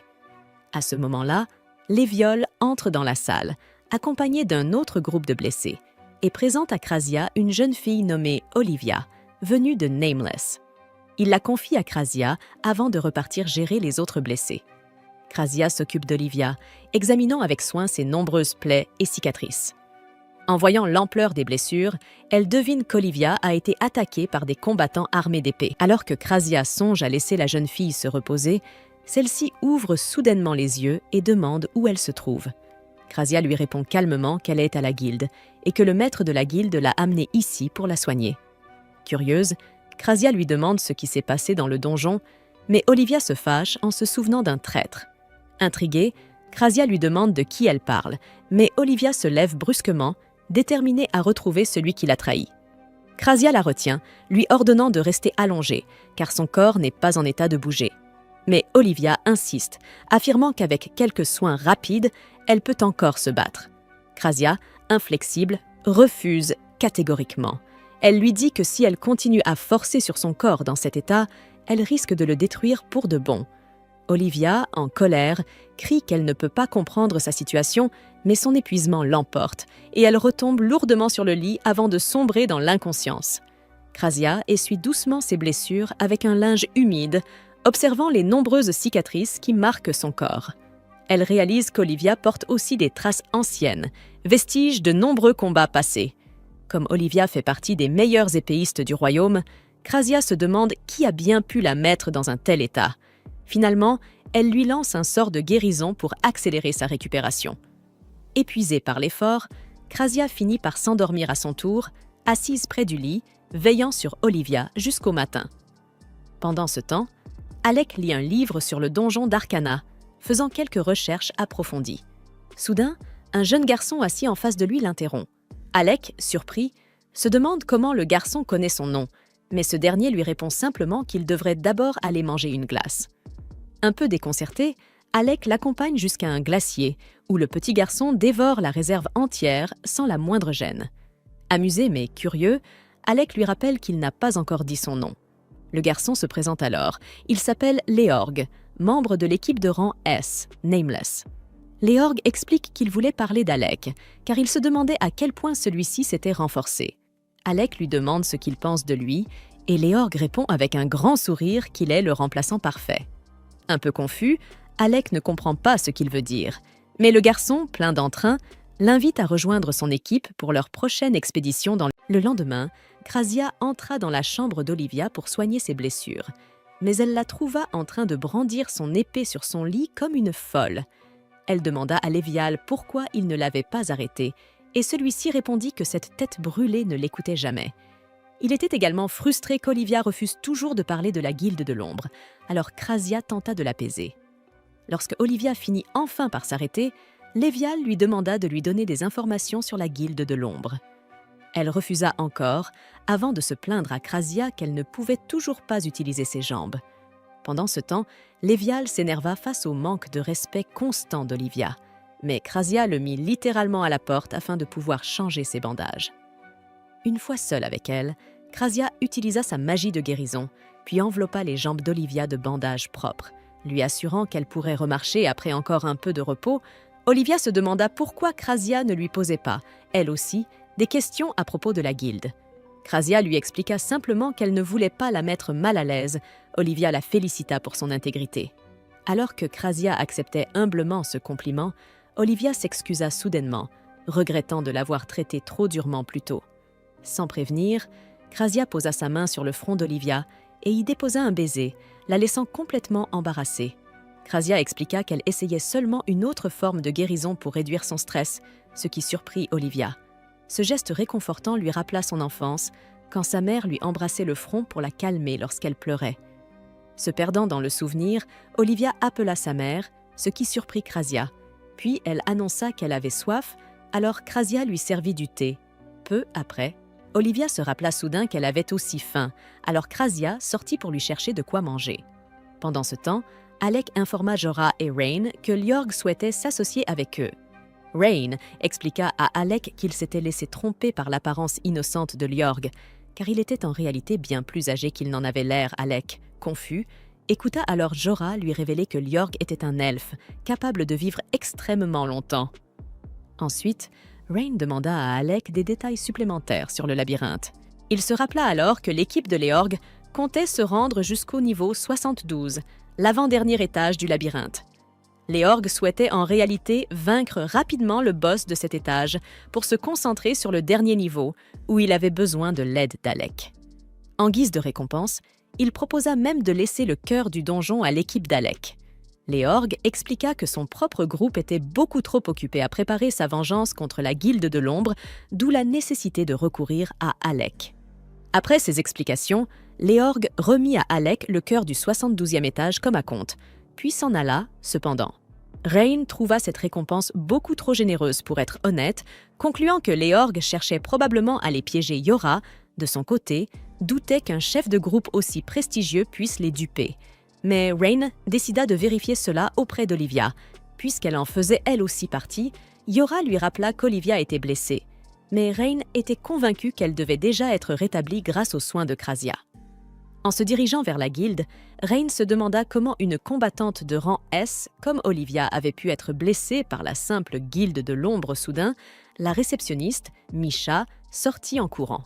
Jorah lui demanda ce qui n'allait pas, et elle leur expliqua qu'il était arrivé quelque chose de grave à Krasia. En entrant, ils trouvèrent Krasia boitant et s'appuyant contre les murs pour avancer. En voyant Alec, elle s'effondra dans ses bras et lui expliqua qu'on l'avait droguée. Jorah et Rain accoururent également, et elle leur annonça qu'Olivia s'était échappée de sa chambre. Krasia pensait qu'elle était partie au labyrinthe, mais Rain déclara qu'il se moquait bien de ce qu'elle devenait furieuse. Krasia lui rappela qu'Olivia n'était toujours pas remise de ses blessures, et que la Guilde de l'Ombre se trouvait encore dans le donjon Rennes, affirma malgré tout qu'une guerrière de rang S ne pouvait pas être blessée par une guilde aussi faible, lui demandant de se calmer. Cependant, Krasia se souvint des paroles d'Olivia au sujet d'un traître. Elle pensa alors que la guilde cachait peut-être quelqu'un de dangereux, capable de la blesser, et se sentit coupable qu'Olivia soit en danger à cause du fait qu'elle lui ait soigné la jambe. Krasia quitta la guilde en déclarant qu'elle irait l'aider seule. Mais à peine franchit-elle les portes qu'elle trouva Alec et Jorah qui l'attendaient dehors. Ils lui dirent que, quoi qu'il arrive, ils ne laisseraient jamais leur amie affronter ses problèmes toute seule. Surprise et touchée, Krasia resta un moment silencieuse. Rain sortit à son tour et ajouta d'un ton discret qu'il n'était pas contre l'idée de partir à la recherche d'Olivia lui aussi. Krasia ne manqua pas de le taquiner à propos de son indifférence précédente, ce qui le mit immédiatement en colère. Il lui ordonna de se taire. Finalement, ils prirent tous ensemble la route du labyrinthe. En arrivant sur place, Yora avertit Alec que le labyrinthe était rempli de pièges de téléportation. Soudain, Marbel surgit de nulle part, lui attrapa le bras et le prévint qu'il risquait de s'y perdre. Évidemment, Yora se vexa aussitôt, ce qui poussa Marbel à dire qu'elle plaisantait. Elle expliqua qu'elle était venue, elle aussi, pour sauver Olivia après avoir appris qu'elle s'était échappée, mais qu'elle était arrivée trop tard. Elle révéla également que Léorgue lui avait demandé d'explorer le labyrinthe avec eux. Rain comprit alors qu'elle servait de remplaçante à Olivia Marbel, acquiesça fièrement, rappelant qu'elle était elle aussi une épéiste de rang S. Puis elle recommença à flirter ouvertement avec Alec, ce qui poussa Yora à la repousser aussitôt. Yora affirma que leur équipe n'avait besoin de l'aide de personne, puisqu'ils avaient déjà une excellente synergie ensemble. Elle ajouta que Nameless n'était qu'un groupe formé de membres rassemblés au hasard, et qu'une telle équipe ne pouvait pas durer longtemps. Alec ne comprit pas, alors Rain lui expliqua que Nameless n'était une équipe que de nom. Les membres ne se souciaient pas réellement les uns des autres. Ils ne se réunissaient que pour explorer les donjons et vivaient séparément le reste du temps. Marbel confirma, ajoutant qu'Olivia correspondait parfaitement à cette description froide d'un membre de Nameless. Cependant, elle précisa qu'en réalité, Olivia était une fille douce. Elle se rappela qu'un jour, pendant son entraînement, elle avait demandé à Olivia si elle voulait devenir son amie. Mais Olivia avait simplement répondu qu'elle n'aimait. Marbel se souvint alors qu'elle avait proposé à Olivia de former un duo pour explorer un donjon. Contre toute attente, Olivia s'était effectivement présentée dès le lendemain pour partir en exploration avec elle. Tandis qu'Alec et Yora ressentaient de la peine pour Olivia, Marbel leur demanda de l'emmener avec eux une nouvelle fois. Mais Yora refusa encore, lui demandant plutôt d'aller prévenir le maître de la guilde qu'il s'enfonçait dans le labyrinthe Marbel, finit par accepter, mais ajouta que, selon elle, Olivia souffrait énormément à cet instant. Après leur avoir demandé de l'aider, elle quitta le donjon, tandis que Rain remit à Alec une arme secrète, il lui recommanda de ne surtout pas la casser. Une fois dans le donjon, Praja commença à installer un cercle de téléportation, ce qui rendit Rain impatient. Yora lui demanda de la laisser terminer, expliquant que ces sérales leur permettraient de revenir à l'entrée s'ils venaient à se perdre. Soudain, Rain se mit à taquiner Krasia sur son calme, lui rappelant qu'elle pleurait encore à la guilde tout à l'heure furieuse. Elle lui donna un coup de pied en plein visage, le projetant à plusieurs mètres. Rain atterrit lourdement au sol, sur un piège de téléportation. Alec tenta de l'attraper, mais posa lui aussi le pied sur un piège. En une seconde, les deux garçons furent téléportés ailleurs dans le labyrinthe. Quand Alec rouvrit les yeux, il se retrouva encerclé par une myriade de monstres.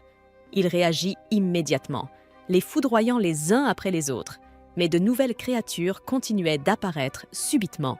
Krasia surgit et abattit un monstre, expliquant que leur arme secrète leur était d'une aide précieuse. Alec observa l'anneau de Möbius, et Krasia lui expliqua qu'il empêchait ses porteurs de s'éloigner trop l'un de l'autre. Rassuré de savoir qu'ils ne pouvaient pas être séparés d'elle, Alec s'inquiéta pourtant pour Yora. Krasia le taquina aussitôt, lui demandant pourquoi il semblait si préoccupé par Yora, et s'il n'aurait pas préféré explorer le donjon avec elle. Alec devint rouge comme une tomate, ce qui la fit finalement cesser ses moqueries. Elle lui dit que Yora irait très bien, surtout avec Rain à ses côtés. Ils repartirent alors plus loin dans le donjon, et Krasia se mit à se plaindre qu'Alec l'avait envoyé dans la salle. En chemin, Alec et Krasia tombèrent sur une nouvelle horde de monstres, mais Krasia l'aida à les éliminer sans difficulté. Alec la félicita pour sa maîtrise de l'épée, malgré le fait qu'elle soit avant tout une archère. Elle lui expliqua qu'elle ne voulait tout simplement pas qu'Ornus la considère comme un poids. Après avoir vaincu le groupe de monstres, ils reprirent leur marche. Krasia rappela à Alec à quel point il manie bien son arme. Elle remarqua cependant qu'il ne pouvait pas combattre aussi efficacement sans utiliser sa magie de soutien. Alec rit, conscient que son secret venait d'être découvert. Krasia ajouta qu'il lui serait impossible de cacher ses sorts de soutien sans atteindre le niveau de Yora. Mais Alec répondit qu'il ne pourrait jamais rivaliser avec elle. Soudain, Alec s'arrêta, ce qui surprit Krasia. Il venait d'apercevoir un bandage ensanglanté au sol. Il en conclut qu'il se rapprochait sûrement de l'endroit où se trouvait Olivia.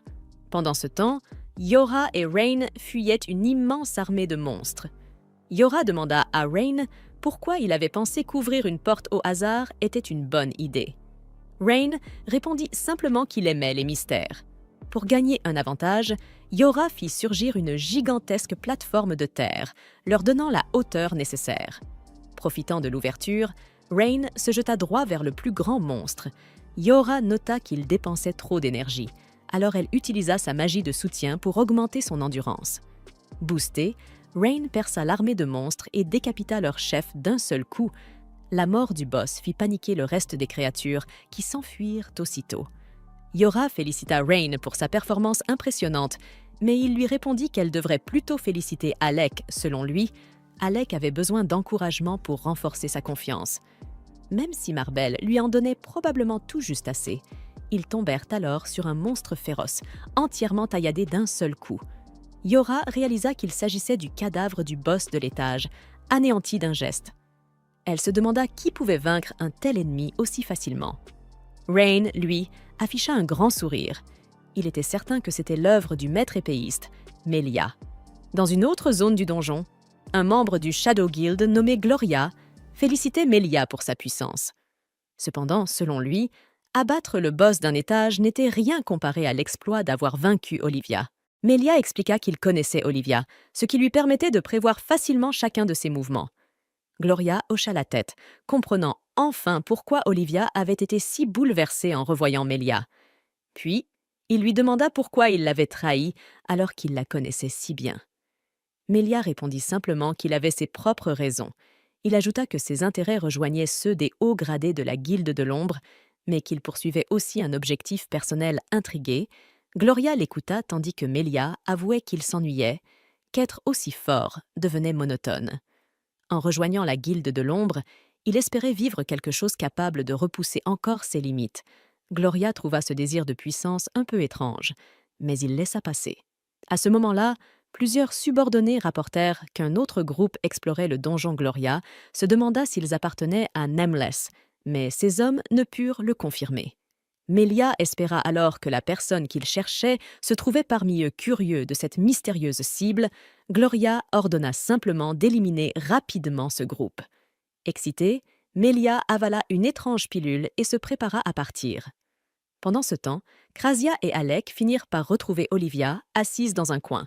Surprise de les voir, elle demanda à Krasia de la soigner de nouveau, mais cette dernière refusa, sachant qu'Olivia s'enfuirait aussitôt. Olivia se tourna alors vers Alec, mais il lui expliqua qu'il ne possédait aucune magie de soin. Il précisa qu'en réalité, Krasia ne souhaitait que son bien, ce qui l'avait poussé à courir jusqu'au donjon pour la sauver. Mais Olivia ne voulait pas que Krasia soit blessée à cause d'elle, et se releva pour partir. En s'éloignant, elle s'excusa auprès de Krasia de l'avoir droguée et de ne pas pouvoir lui rendre l'appareil. Soudain, Krasia fit volte-face, affirmant que tous les épéistes étaient pareils. Elle demanda à Alec d'arrêter Olivia, déclarant qu'elle ne partirait pas sans comprendre pourquoi elle revenait constamment dans le donjon.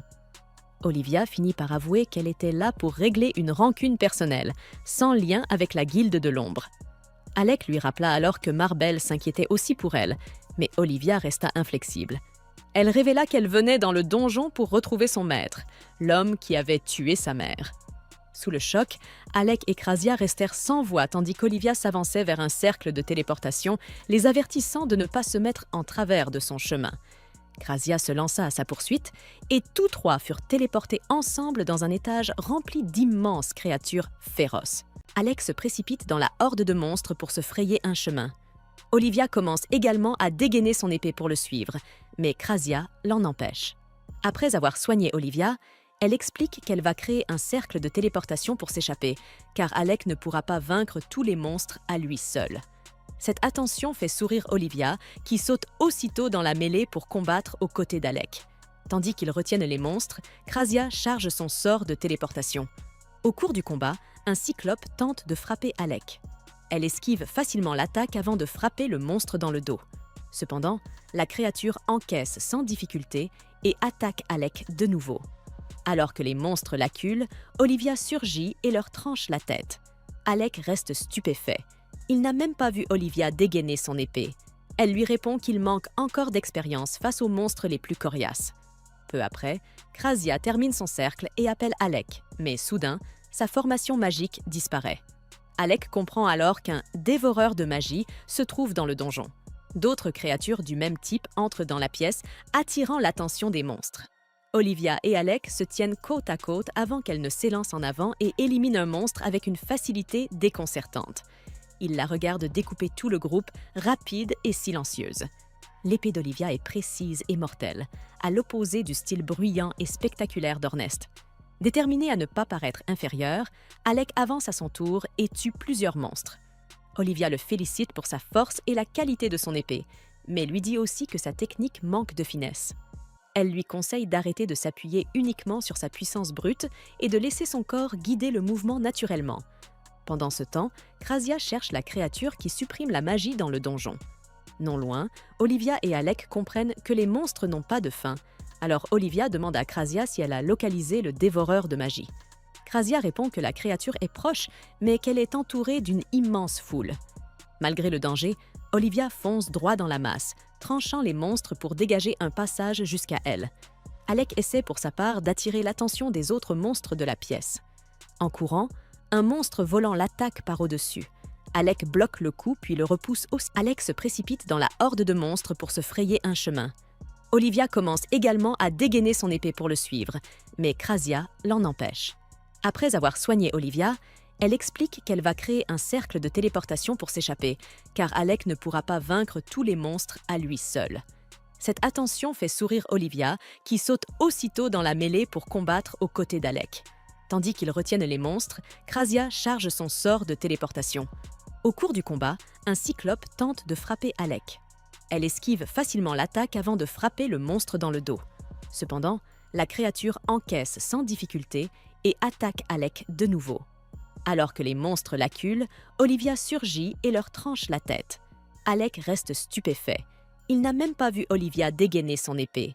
Elle lui répond qu'il manque encore d'expérience face aux monstres les plus coriaces. Peu après, Krasia termine son cercle et appelle Alec, mais soudain, sa formation magique disparaît. Alec comprend alors qu'un dévoreur de magie se trouve dans le donjon. D'autres créatures du même type entrent dans la pièce, attirant l'attention des monstres. Olivia et Alec se tiennent côte à côte avant qu'elle ne s'élance en avant et élimine un monstre avec une facilité déconcertante. Ils la regardent découper tout le groupe, rapide et silencieuse. L'épée d'Olivia est précise et mortelle, à l'opposé du style bruyant et spectaculaire d'Ornest. Déterminée à ne pas paraître inférieure, Alec avance à son tour et tue plusieurs monstres. Olivia le félicite pour sa force et la qualité de son épée, mais lui dit aussi que sa technique manque de finesse. Elle lui conseille d'arrêter de s'appuyer uniquement sur sa puissance brute et de laisser son corps guider le mouvement naturellement. Pendant ce temps, Krasia cherche la créature qui supprime la magie dans le donjon. Non loin, Olivia et Alec comprennent que les monstres n'ont pas de fin. Alors Olivia demande à Krasia si elle a localisé le dévoreur de magie. Krasia répond que la créature est proche, mais qu'elle est entourée d'une immense foule. Malgré le danger, Olivia fonce droit dans la masse, tranchant les monstres pour dégager un passage jusqu'à elle. Alec essaie pour sa part d'attirer l'attention des autres monstres de la pièce. En courant, un monstre volant l'attaque par au-dessus. Alec bloque le coup puis le repousse Des années plus tard, quand Olivia devint une épéiste puissante, elle demanda à Melia si elle était enfin devenue forte. Il hocha la tête, affirmant que sa progression dépassait toutes ses attentes, avant de sortir sa lame ensanglantée. Trop choquée pour réagir, Olivia resta figée, et Melia lui ouvrit le dos d'un large coup d'épée. Alors qu'elle gisait sur le sol du donjon, perdant son sang, il lui avoua qu'il était en réalité l'homme qui avait assassiné sa mère. Sur ces mots, Melia l'abandonna à une mort certaine, et Olivia eut l'impression que tout s'écroulait. Dans le présent, elle se sent toujours trahie. Melia l'avait manipulée pour qu'elle l'admire, alors qu'il lui avait tout arraché. Elle se retourne alors et montre à Alec et Krasia l'immense cicatrice qui traverse son dos. Pour elle, ce coup d'épée n'a pas seulement brisé sa confiance, il a détruit tous les souvenirs heureux qu'elle avait construits avec lui. À ses yeux, il ne lui reste plus rien, si ce n'est cette cicatrice qui se moque d'elle chaque jour. Voyant sa détresse, Alec pose sa veste sur ses épaules pour la couvrir et lui confie qu'il avait ressenti la même chose, autrefois. Lui aussi avait cru avoir tout perdu, mais ses amis lui avaient rappelé qu'il se trompait. Olivia réplique qu'elle n'a pas besoin d'amis, mais Alec insiste, même Léorgue cherche à venger ce qu'elle a subi. Alors qu'elle se tait enfin, Krasia s'approche et lui dit qu'en la soignant, Elle avait remarqué de nombreuses autres blessures. Elle admet ne pas pouvoir guérir ses cicatrices anciennes, mais promet qu'elle sera toujours là pour l'aider si elle est blessée à nouveau. En repensant à ces mots, Olivia serre le poing. Léorgue et Marbel tentaient eux aussi de l'aider. Malheureusement, elle pense que tous les deux sous-estiment la puissance réelle de Melia. Selon elle, ils n'ont aucune chance de se venger. Alec lui répond que, dans ce cas, lui et Krasia se battront à ses côtés, plutôt que de laisser Léorgue et Marbel risquer leur vie. Submergée par leur soutien, Olivia éclate en sanglots et Krasia dépose un baiser sur son front pour l'apaiser. Une fois calmée, ailleurs dans le donjon, Rain continue de se plaindre des pièges qu'il ne cesse de déclencher. Yora lui rappelle que la plupart ont été activés par ses propres actions, mais elle reconnaît qu'ils doivent rester prudents. Quelqu'un a déjà terrassé le boss de l'étage. Alors qu'elle s'inquiète pour Alec et Krasia, Rain pense que Melia est probablement déjà au dernier étage. Il lui explique que Melia n'attaquera probablement pas Alec et Krasia, et Yora se calme. Soudain, Rain la surprend en attrapant sa casquette et lui ordonne de rester silencieuse. Non loin de là, alors que les membres de la Shadow Guild progressent dans le donjon, leur chef dévore un noyau de donjon. Peu après, Yora et Rain les confrontent, pensant qu'ils sont responsables de l'attaque contre Olivia. En voyant les deux, le chef réalise qu'ils pourraient être des cibles de valeur et ordonne à son équipe d'attaquer. Cependant, 2 secondes plus tard, ils sont tous mis à terre après que Rain les ait vaincus et ligotés. Rain demande alors au chef quels sont les objectifs de la Shadow Guild, mais celui-ci refuse de parler. Yora place alors une chaîne empoisonnée autour de son cou. La pression de la chaîne le force à se confesser, et il avoue qu'il visait le noyau du donjon du dernier étage. Yora lui demande ensuite s'il connaît Melia. L'homme hoche la tête, affirmant que sa puissance est à un niveau complètement différent. Sachant que les membres de la Shadow Guild ne constituent pas une réelle menace, Rain dit à Yora qu'il devrait avancer et retrouver Alec, tandis que tous deux planifient de quitter le donjon. L'homme affirme qu'il n'a pas seulement mangé le noyau pour faire le spectacle. Pendant que Rain est confus, Yora perçoit un son étrange provenant du donjon, mais ne parvient pas à en localiser l'origine. Elle lui demande de se taire, mais soudain, toute la pièce se met à trembler autour d'eux. Au sol, l'homme explique à Rain que le noyau lui a donné le pouvoir de contrôler le donjon. Soudain, un tremblement secoue le sol, frappant Yora et ouvrant un énorme gouffre.